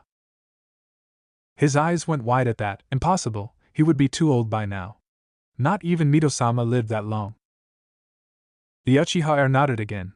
He was mostly on the defensive when he went up against us. His fighting style was nothing like what we knew from historical records. He is powerful, yes, but I am not sure if we could describe him as a shadow of himself. His fighting style revolves around a space-time technique that allows him to teleport and become intangible. Then Itachi went at length of what they had discovered from their fight. The Hokage narrowed his eyes. He would have chided them for fighting a man that was obviously beyond their caliber, but it was also obvious it was not for their lack of escape. From what you describe of his fighting style, indeed I who had seen the man in his prime doubt he is the same man. It's too early to draw a conclusion. The three exchanged glances, glad they confirmed that even Sandaime, who knew Madara, doubted the identity of the masked man they encountered. Still, we have to be on full alert, Hokage-sama. He was just toying with us. I am not sure of the reason. Perhaps it's because we're Uchiha and Uzumaki. I believe we survived the encounter simply because he had no intention of killing us in the first place. Hiruzen frowned. For the masked man to toy with these three while officially they were ranked Chunin, as Hokage, he knew better that Itachi and Shisui were easily above average Jounin, and while Naruto was the weakest, his expertise in tactic and Fuinjutsu could have easily earned him Tokubetsu Jounin rank by now. They possessed three of Muramesa's legendary swords, blades equal to Mist's famed 7 swords.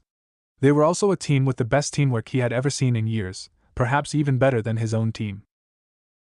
They might not be legendary yet like his old team, but they were strong enough to put up a fight against the top shinobi of their village.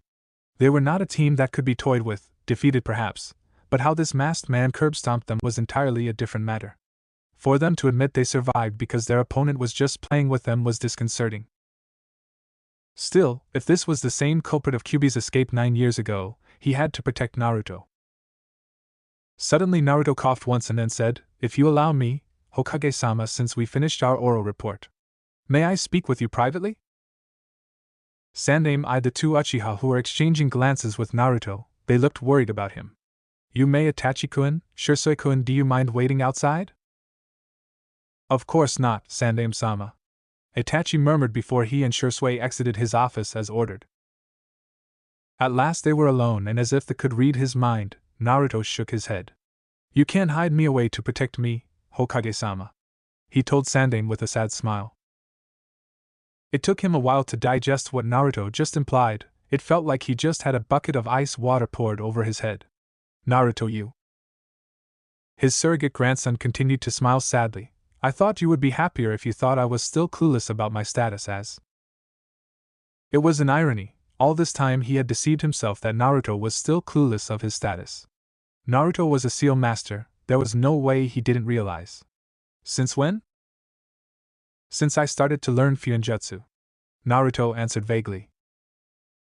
Sandaime gritted his teeth. He couldn't believe how foolish he had been. "Do you hate Konoha, Naruto?" he asked the dreaded question. The sighed wearily. "In spite of everything, Konoha is my home, and in my whole life I already belonged to this village before I knew it." So it was out of duty, and as a seal master Naruto knew very well he didn't have much of a choice.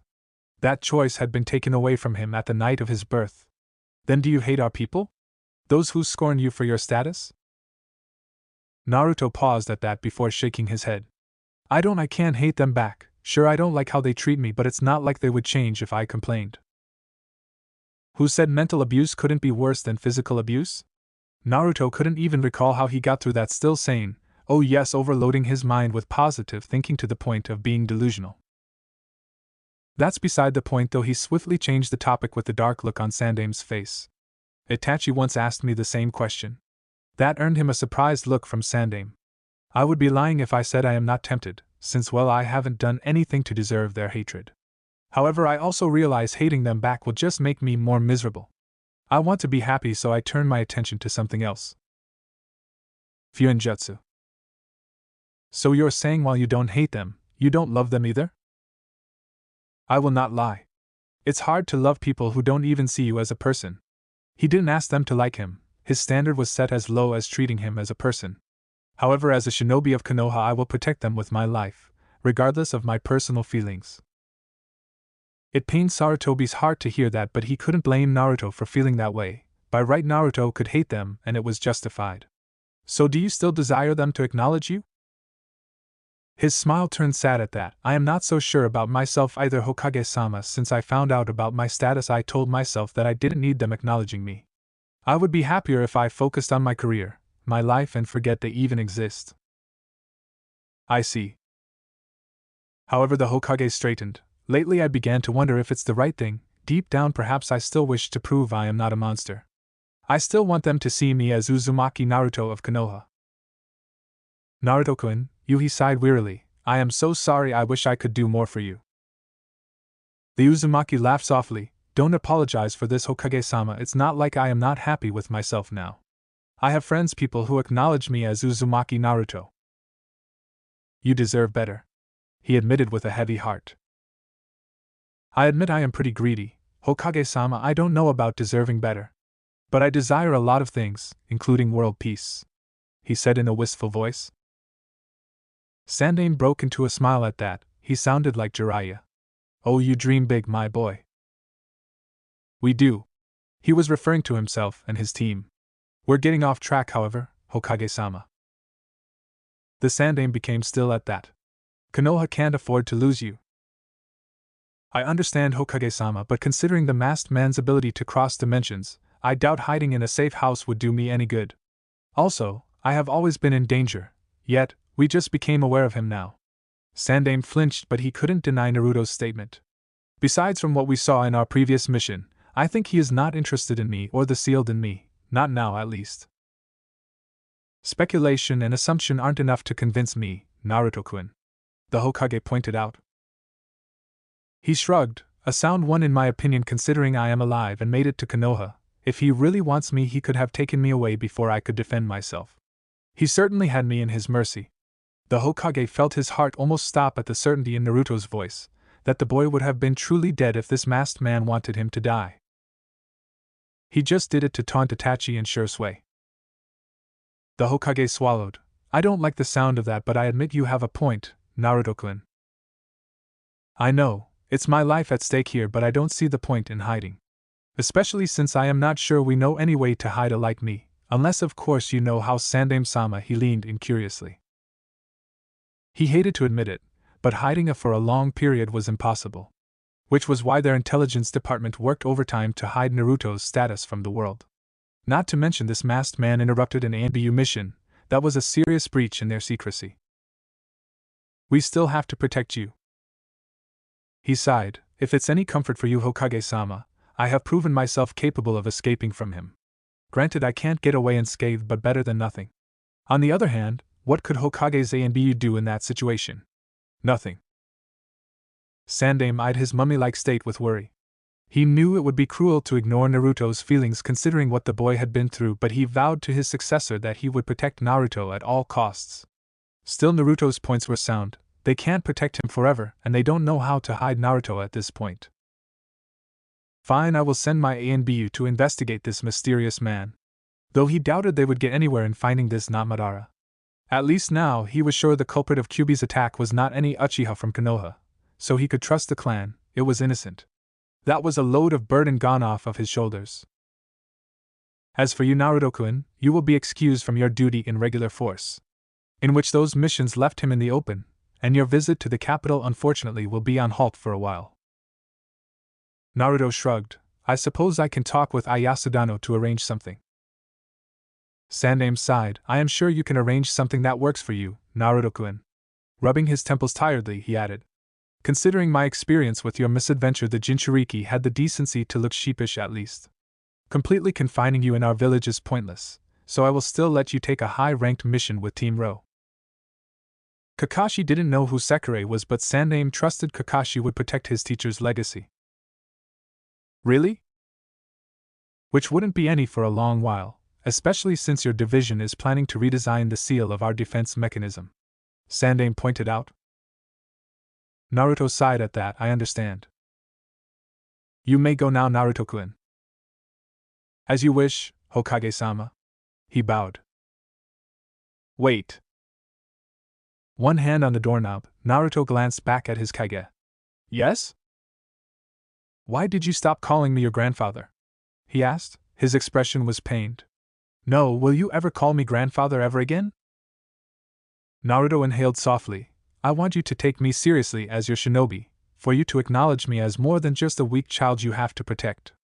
As for will I ever call you my grandfather again, he turned the doorknob and said, I hope someday I will, Hokage-sama. He murmured softly. His cerulean eyes gazed back to the old kage before hiding beneath the mask of Sekirei. Click. Outside of Hokage's office. Naruto didn't even twitch when Itachi and Shisui appeared by his side in their Yanbiyu gear. How was it? Better than I hope, I suppose, he said in a low voice. I will tell you the details later. Itachi nodded. Can you still go on missions? Naruto looked down. No low-rank missions. Considering the secrecy, I am allowed to join Team Ro whenever I am needed. I am mostly confined in Konoha, but it's not so bad considering I'm better off in Konoha to handle our current situation. I see. Shisui hummed. I suppose we dash. He stopped. Ryokan Taishu. He waved his hand to the ANBU captain who was walking in their direction. It seemed it was his turn to guard Hokage-sama. Hatake Kakashi in his ANBU gear inclined his head to them in greeting. Back from your mission, I see. How was it? He was trying to be natural with Sekirei and his team after their previous meeting. Their mission was classified, but as their captain, he had enough clearance to know the outline. We accomplished our mission's objective at least, but not as well as we hoped. Shisui reported with a shrug. He chuckled softly. Rough mission? Shisui nodded, an understatement, but we covered up properly so Hokage-sama doesn't have to deal with any leftover problem at least. Hatake frowned at that. I see. Hatake eyed Sekirei warily. The seal master looked tense, and he seemed to struggle holding the tsurugi on his waist. Sekirei, are you alright? I am fine. My teammates just went overboard wrapping me up like this. He showed his exposed hand. See? Nothing to worry about. Kakashi was sure it was only because Sekirei was in Uzumaki that there was nothing to worry about. Yes, I see. Tenzu chuckled. You look like Danza-sama. Hush, Toriniko. Kakashi admonished his second-in-command lightly. Sekirei snorted. Ha ha ha, very funny, Toriniko Fukutechu. Kakashi's eyes softened beneath his mask. The way Sekirei responded to Tenzu's teasing reminded him a little of Obito. Though their personality was nothing alike, he felt Sekirei had a similar air with his old friend. Obito would get along with Sekirei if… Ugh. Why is his Sharingan suddenly? Taicho? Itachi began, eyeing the hand that was covering the left eye hole of his mask. Is there something wrong with you? The prodigy trailed off. Sekirei moved quickly. Can you take your mask off for a moment? It won't do if you're unwell before your shift, Taicho. For some reason the tone in Sekirei's voice made him unable to refuse, so he lowered his mask to allow Sekirei to view his eyes. Good? There doesn't seem to be anything wrong, but are you not sleeping well lately, Taicho? Kakashi tensed. He had been having nightmares about Obito and Rin again lately for some reason. I suppose I still get enough sleep to function though. You may not notice, but the Sharingan is heavily affected by your mentality, Sekirei said in a serious tone. Eh?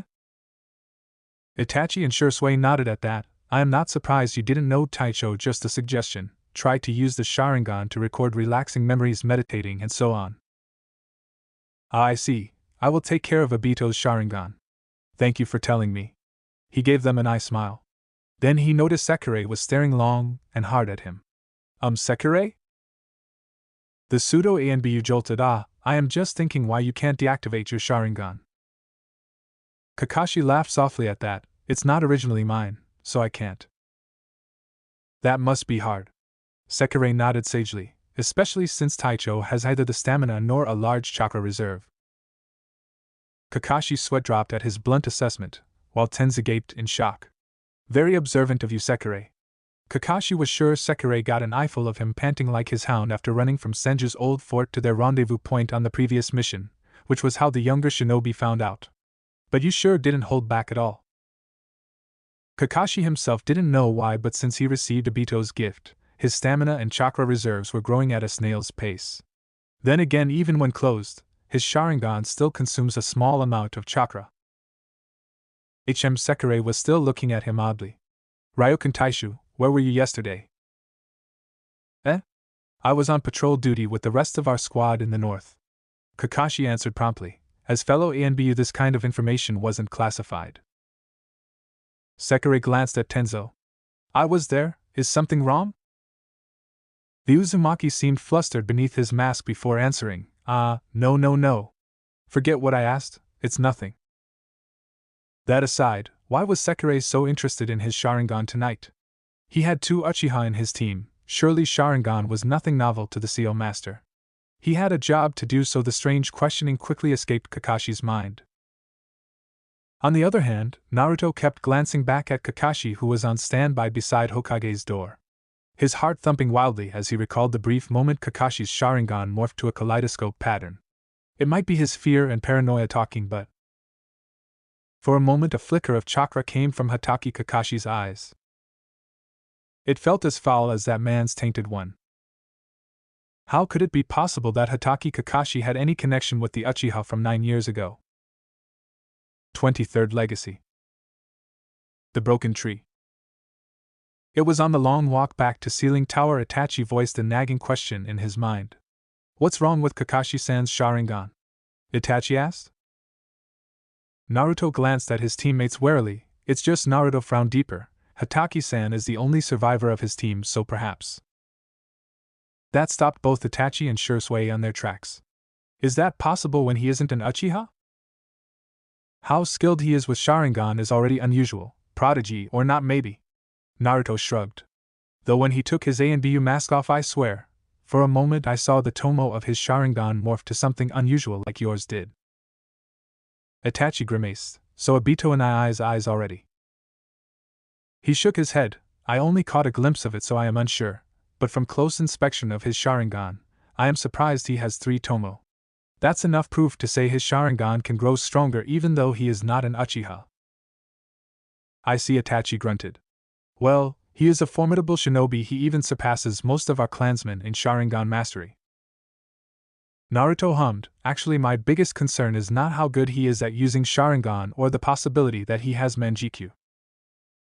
You're worried about how tasking Sharingan is for him? Shisui guessed. He has lived with that for 10 years, so not really that put a strain in his body, but he wasn't in peril if for years the medic Nin didn't find anything dangerous.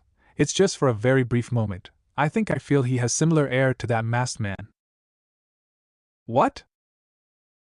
Naruto groaned. I know it's weird. I don't get it myself either. But for some reason, he reminds me of Hatake-san. The blonde looked troubled as he said this. Shisui paused. Hey, Naruto, didn't you use Satori a bit too much lately? I did not.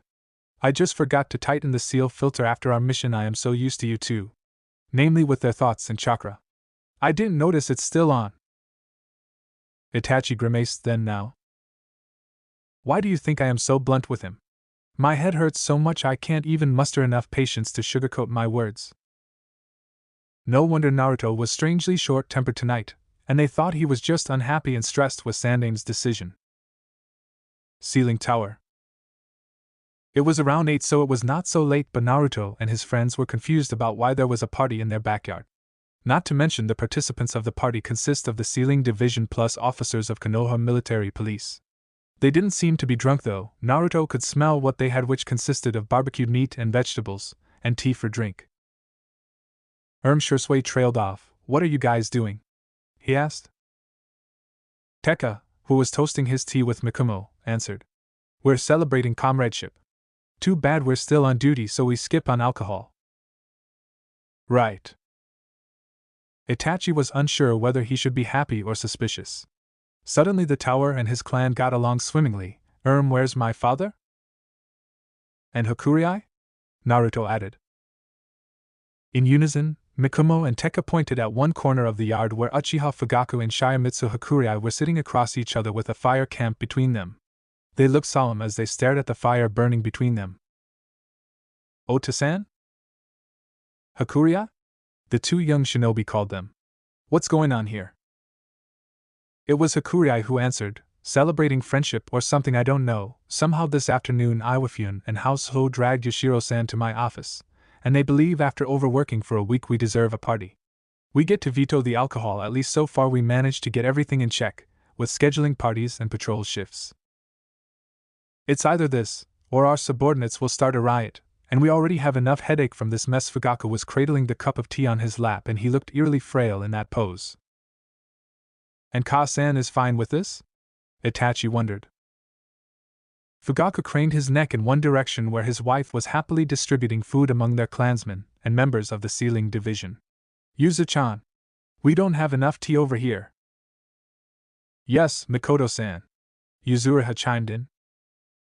Inabi, Hosho-san, your team is on patrol shift next. Hi. Naruto, Itachi and Shisui had one same thought, what the heck happened here when we were gone? Shisui grinned at his team, how nice, KMPF and Sealing Division are getting along swimmingly. He beamed. Itachi and Naruto, however, didn't smile, their jaws were set and eyes narrowed at the scene of comradeship. Naru-chan? Ida-chan? They had been very quiet, and it started to scare Shisui, and not even getting called with their favorite nick got a reaction out of them. You think so, Shisui? Itachi murmured softly. Is this nice? Shisui became even more confused. Yeah, I mean, getting friendly with each other is good for them. Naruto inhaled deeply. Yeah, but you forget why they start to get along. It took only a few seconds for Shisui to compute what his teammates were implying. He was, after all, a genius too, even though unlike Itachi and Naruto were never overly concerned about the fine art of reading between the lines. Oh shit. Their clan and Sealing Division were getting along on the ground of alienation and dissatisfaction towards Konohagakure. Either this would work well for their purpose of blowing up in the most spectacular way. By the way, Naruto-sama? Why do you look like a mummy? Hakurai asked forlornly, too tired to care why the three prodigies were whispering amongst themselves. Fugaku looked up from his drink. Not that I'm not glad you're fine, my son and nephew, but why is Naruto-kun not at the hospital? You were to start again. The next day. So we have to create a barrier that cuts off space-time technique? Hakurai drew on with a distressed voice. Just as Naruto corrected me. Frankly, I don't know where to start, not without dissecting that rogue uchiha to understand the mechanism of his space-time technique. All we know about it is it's superior to Hiraition, it crosses to his personal dimension before teleporting somewhere else, and it makes him nigh invulnerable. Hakurai frowned. Fugaku-kun is holding up on their clan's achievement, but looking at how shocked he was when Itachi-kun explained this rogue's technique, I am pretty sure there is no uchiha recorded with that kind of ability. Clan's secret be damned at this point, so Fugaku went behind their elders' back to check their record. At least now the Uchiha clan is focusing that pent-up frustration somewhere else instead of their coup. He was unsure how long that would last, especially since Naruto was, even more, worried his people were getting too sympathetic with the Uchiha clan. It was good for them, but Naruto was worried they would grow to hate Konoha even more. Well, he diverted their attention to something else at least. They were so busy to the point they started to accept new recruits from a civilian background, only to help the office work, but it was a start. Though he had to thank Ayasujiji for those 2 civilian workers they got from the capital. Now if only someone from the Yamanaka clan responded to that recruitment poster he begged Inoichi-san to post in his clan's compound, or Nara or Aburame, even an Akamichi would be welcome. Even at the state of compromised security they still had to worry about public image, or was it the other way around? They were worrying about public image and had to worry about the security breach on top of it. The next day. It was a good experiment all things considered, and it didn't even blow up on the face of the cherry on the top. Using nature energy gathered by sentient plants he nurtured as replacement of the battery, big and ugly thing it was, an energy source was revolutionary, and he was sure it would be a boost for Konoha and the tower in the future. Though for now, he had no time to marvel at the revolutionary idea as the hawk-like eyes of Tokugawa Ieyasu gazed back at him from the television screen. So you survived the encounter with the maybe Uchiha Madara. Hi. Ieyasu inspected his nails as if it was the most interesting thing in the world, though in Naruto's opinion he looked more like a tiger inspecting his claws and calculating how to rip his enemies apart. Though, whether or not he is Uchiha's missing ancestor doesn't matter in the grand scheme of things. Since then, he is still missing and occasionally pops up in Konoha for who knows why. 2. You can't catch him yet. 3. He is strong enough to match Yondaime and most likely will be able to defeat anyone Konoha could throw at him. In short, Madara or not, they were screwed. Naruto nodded slowly. That's more or less our current situation now. Ieyasu grunted. And you're forced to spill to Sandaime that you know about your status? Does that displease you, Ieyasu-ji? It's not like I can keep it a secret forever. It was good when it lasted though, he thought to himself wistfully. I can't negotiate with Hokage-sama if he still thinks I am oblivious of my status. He barely escaped full confinement. The Shadow Ruler shrugged. Ma, you're right, you can't keep it a secret forever, considering the latest trouble you get yourself into. Naruto harumphed, as Ieyasu made it as if he was doing it on purpose. Or rather, more like you can't keep your Hokage in a bliss of ignorance. It's ironic really, you are the one he wants to protect and yet. It's not my intention to play him a fool. True, but I can tell deep down it soothes your wounded child's heart to return the pain he unknowingly inflicted on you in the name of greater good. Ieyasu returned in a saccharine tone. Naruto opened his mouth, rebuked the tip of his tongue before he swallowed everything. Perhaps deep down I am still a child, after all, it feels good really. It scares me, it does. It was not a lie he didn't want to hate people who made him suffer back, however it didn't stop him from wishing they could taste even a drop of his pain sometimes. Well, he never claimed he was a saint, and it was perfectly human to wish for other people to understand his pain. Misery loves company and all. You're just being human, Naruto-kun. Ieyasu mused. If anything, it's relieving to know you're capable of negative emotion. Naruto frowned. Of course I am. Ha, you don't get it. Yayashi shakes his head with an expression that was a mix of worry and exasperation. Satoru, you're using it extensively in your last mission. He nodded guiltily. My apologies, everyone warns me not to, but in the last mission, I just can't help it. Those hawk-like eyes narrowed at him and Naruto flinched. Just can't help it, you said? He echoed. As if you have no choice but to rely on Satoru. Don't think you can fool me, Naruto-kun. It came back again, the feeling of oppression he felt around this person. It had nothing to do with presence, as Ieyasu was not even here in person. You want to understand, right? Heh? What did Ieyasu just say? The hawk-eyed man smirked. You want to understand why that man unleashed Kyuubi at the night of your birth, and turned your life upside down. Was it vengeance? Or a whim of a madman? He shrugged his shoulders in an exaggerated manner. That must be your lifelong question, so when you come face to face with that masked man you can't help yourself. His face burned in shame because he knew Ieyasu was right. Seriously, that side of yours must be from Muramasa, too curious for your own good. You just can't hate people on principle like normal people, always want to get on the why before making a fair judgment. Ieyasu mused, talking more to himself than to Naruto. Ma, that's why I admire Muramasa. Naruto recalled what Hakurei had told him about Muramasa and came up with a blank on what similarity he and his grandfather shared. After all, his grandfather was like that, in which Hakurei described Muramasa as an airhead with the attention span of a puppy even though he was a brilliant shinobi. And that's why he fell to Satoru's curse. Huh? Curse? What do you mean by curse? Ieyasu sighed. Well, curse is just how I prefer to call it, but it's more like the perfect match made in hell. As you have been informed, Satoru is a bloodline Senju clan bred specifically to make up for the weakened body of the sage they inherited from their ancestor. So they bring shaman blood to their clan. Shaman is spiritualist, right? Unlike shinobi, they augmented their spiritual energy but not their physical, so they could converse with spirit. Shinobi who start using summon animals originally descend from the shaman line. Naruto recounted what he knew of shaman. There are so few of them now though. And before the era of shinobi, Sage of Six Paths was considered a shaman. Ieyasu sighed. Obviously Senju clansmen who were dabbling in their little project to create Satoru didn't really know what they were doing. So they didn't watch out for one little mishap that cost them Satoru. His eyes narrowed, silently demanding an explanation. The person who was born with Satoru tends to be too sympathetic. At the confused look on his face, Ieyasu sighed. That's not a bad thing in itself, but the Satoru they possessed made it catastrophic for them.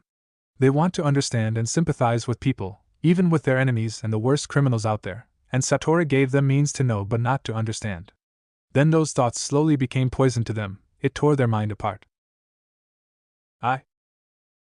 Which is why, when Muramasa was betrayed not just by his fellow fire guardian who became traitor, but also by my father who misused his trust. It broke him apart. Even his seal can't protect him. It's no wonder really in the end, after he returned to Konoha he didn't live long.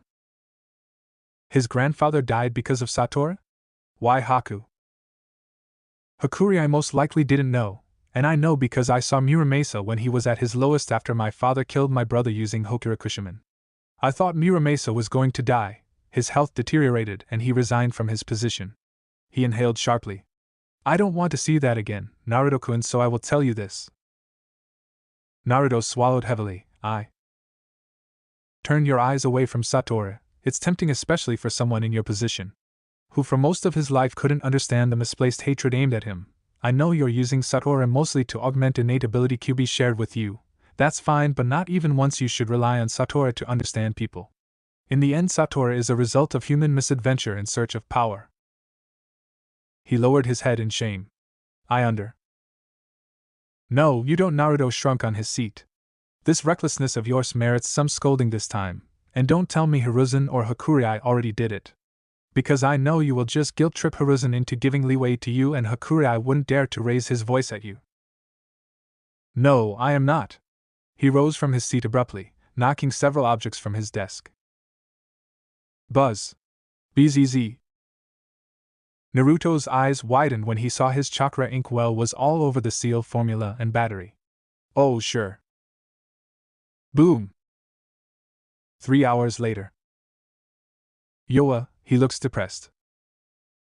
Naruto, I thought you're just talking through television to Ayasu-sama. So why are you so sure? Shisui trailed off. It exploded. What did you do?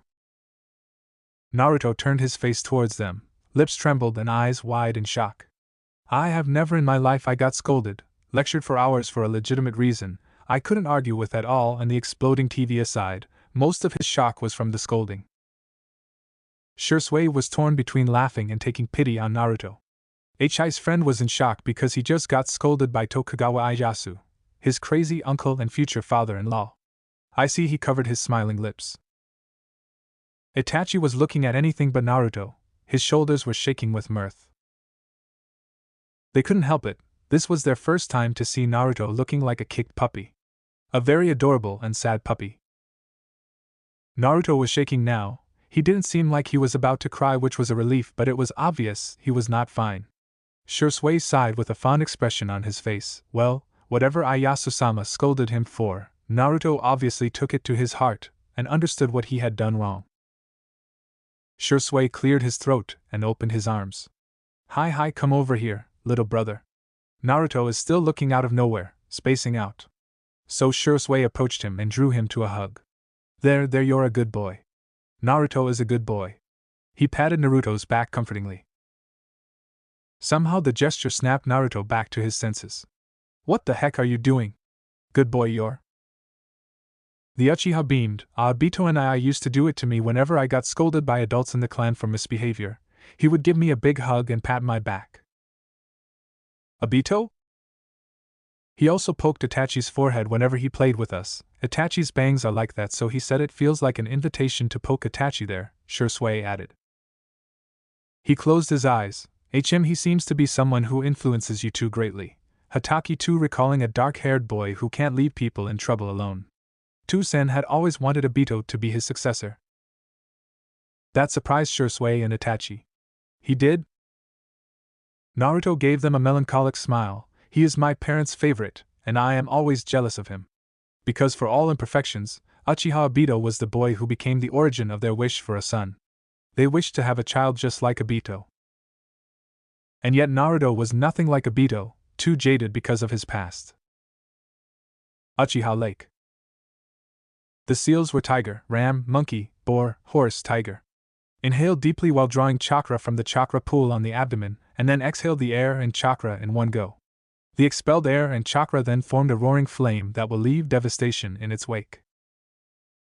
Or so Sasuke hoped. Since the flame was impressive for a bonfire, as an attack it was barely adequate. Certainly not going to impress his father, as Itachi did at 6 years old. He was pretty confident with his larger-than-average chakra pool, but for some reason, he couldn't expel as much as he wanted in one go. Maybe he needed a larger reserve, or he missed something to master Gakaki no Jutsu? Hello, Sasuke-kun? He jumped in shock before whirling around to see Uzumaki Naruto with an apologetic look. Naruto sensei? He just started learning in Sealing Tower for a few days, so he had to address all certified seal masters as sensei. The seal master blinked. It was the first time they met since Sasuke started learning Fuinjutsu, so it took a while for him to compute the sudden change of address. Did I surprise you? I apologize. It's fine. I was the one spacing out, Sasuke assured the blonde quickly. Are you looking for Nissan? Sensei? He is not around though. Had not been for days, even though he was already home 2 days ago. It was nothing strange. Itachi tried to hide it, but Sasuke knew sometimes his brother avoided coming home after his mission, and Shisui would cover for him. Naruto narrowed his eyes at that. Yes, Itachi is in my place now. He and Shisui are helping me with some project.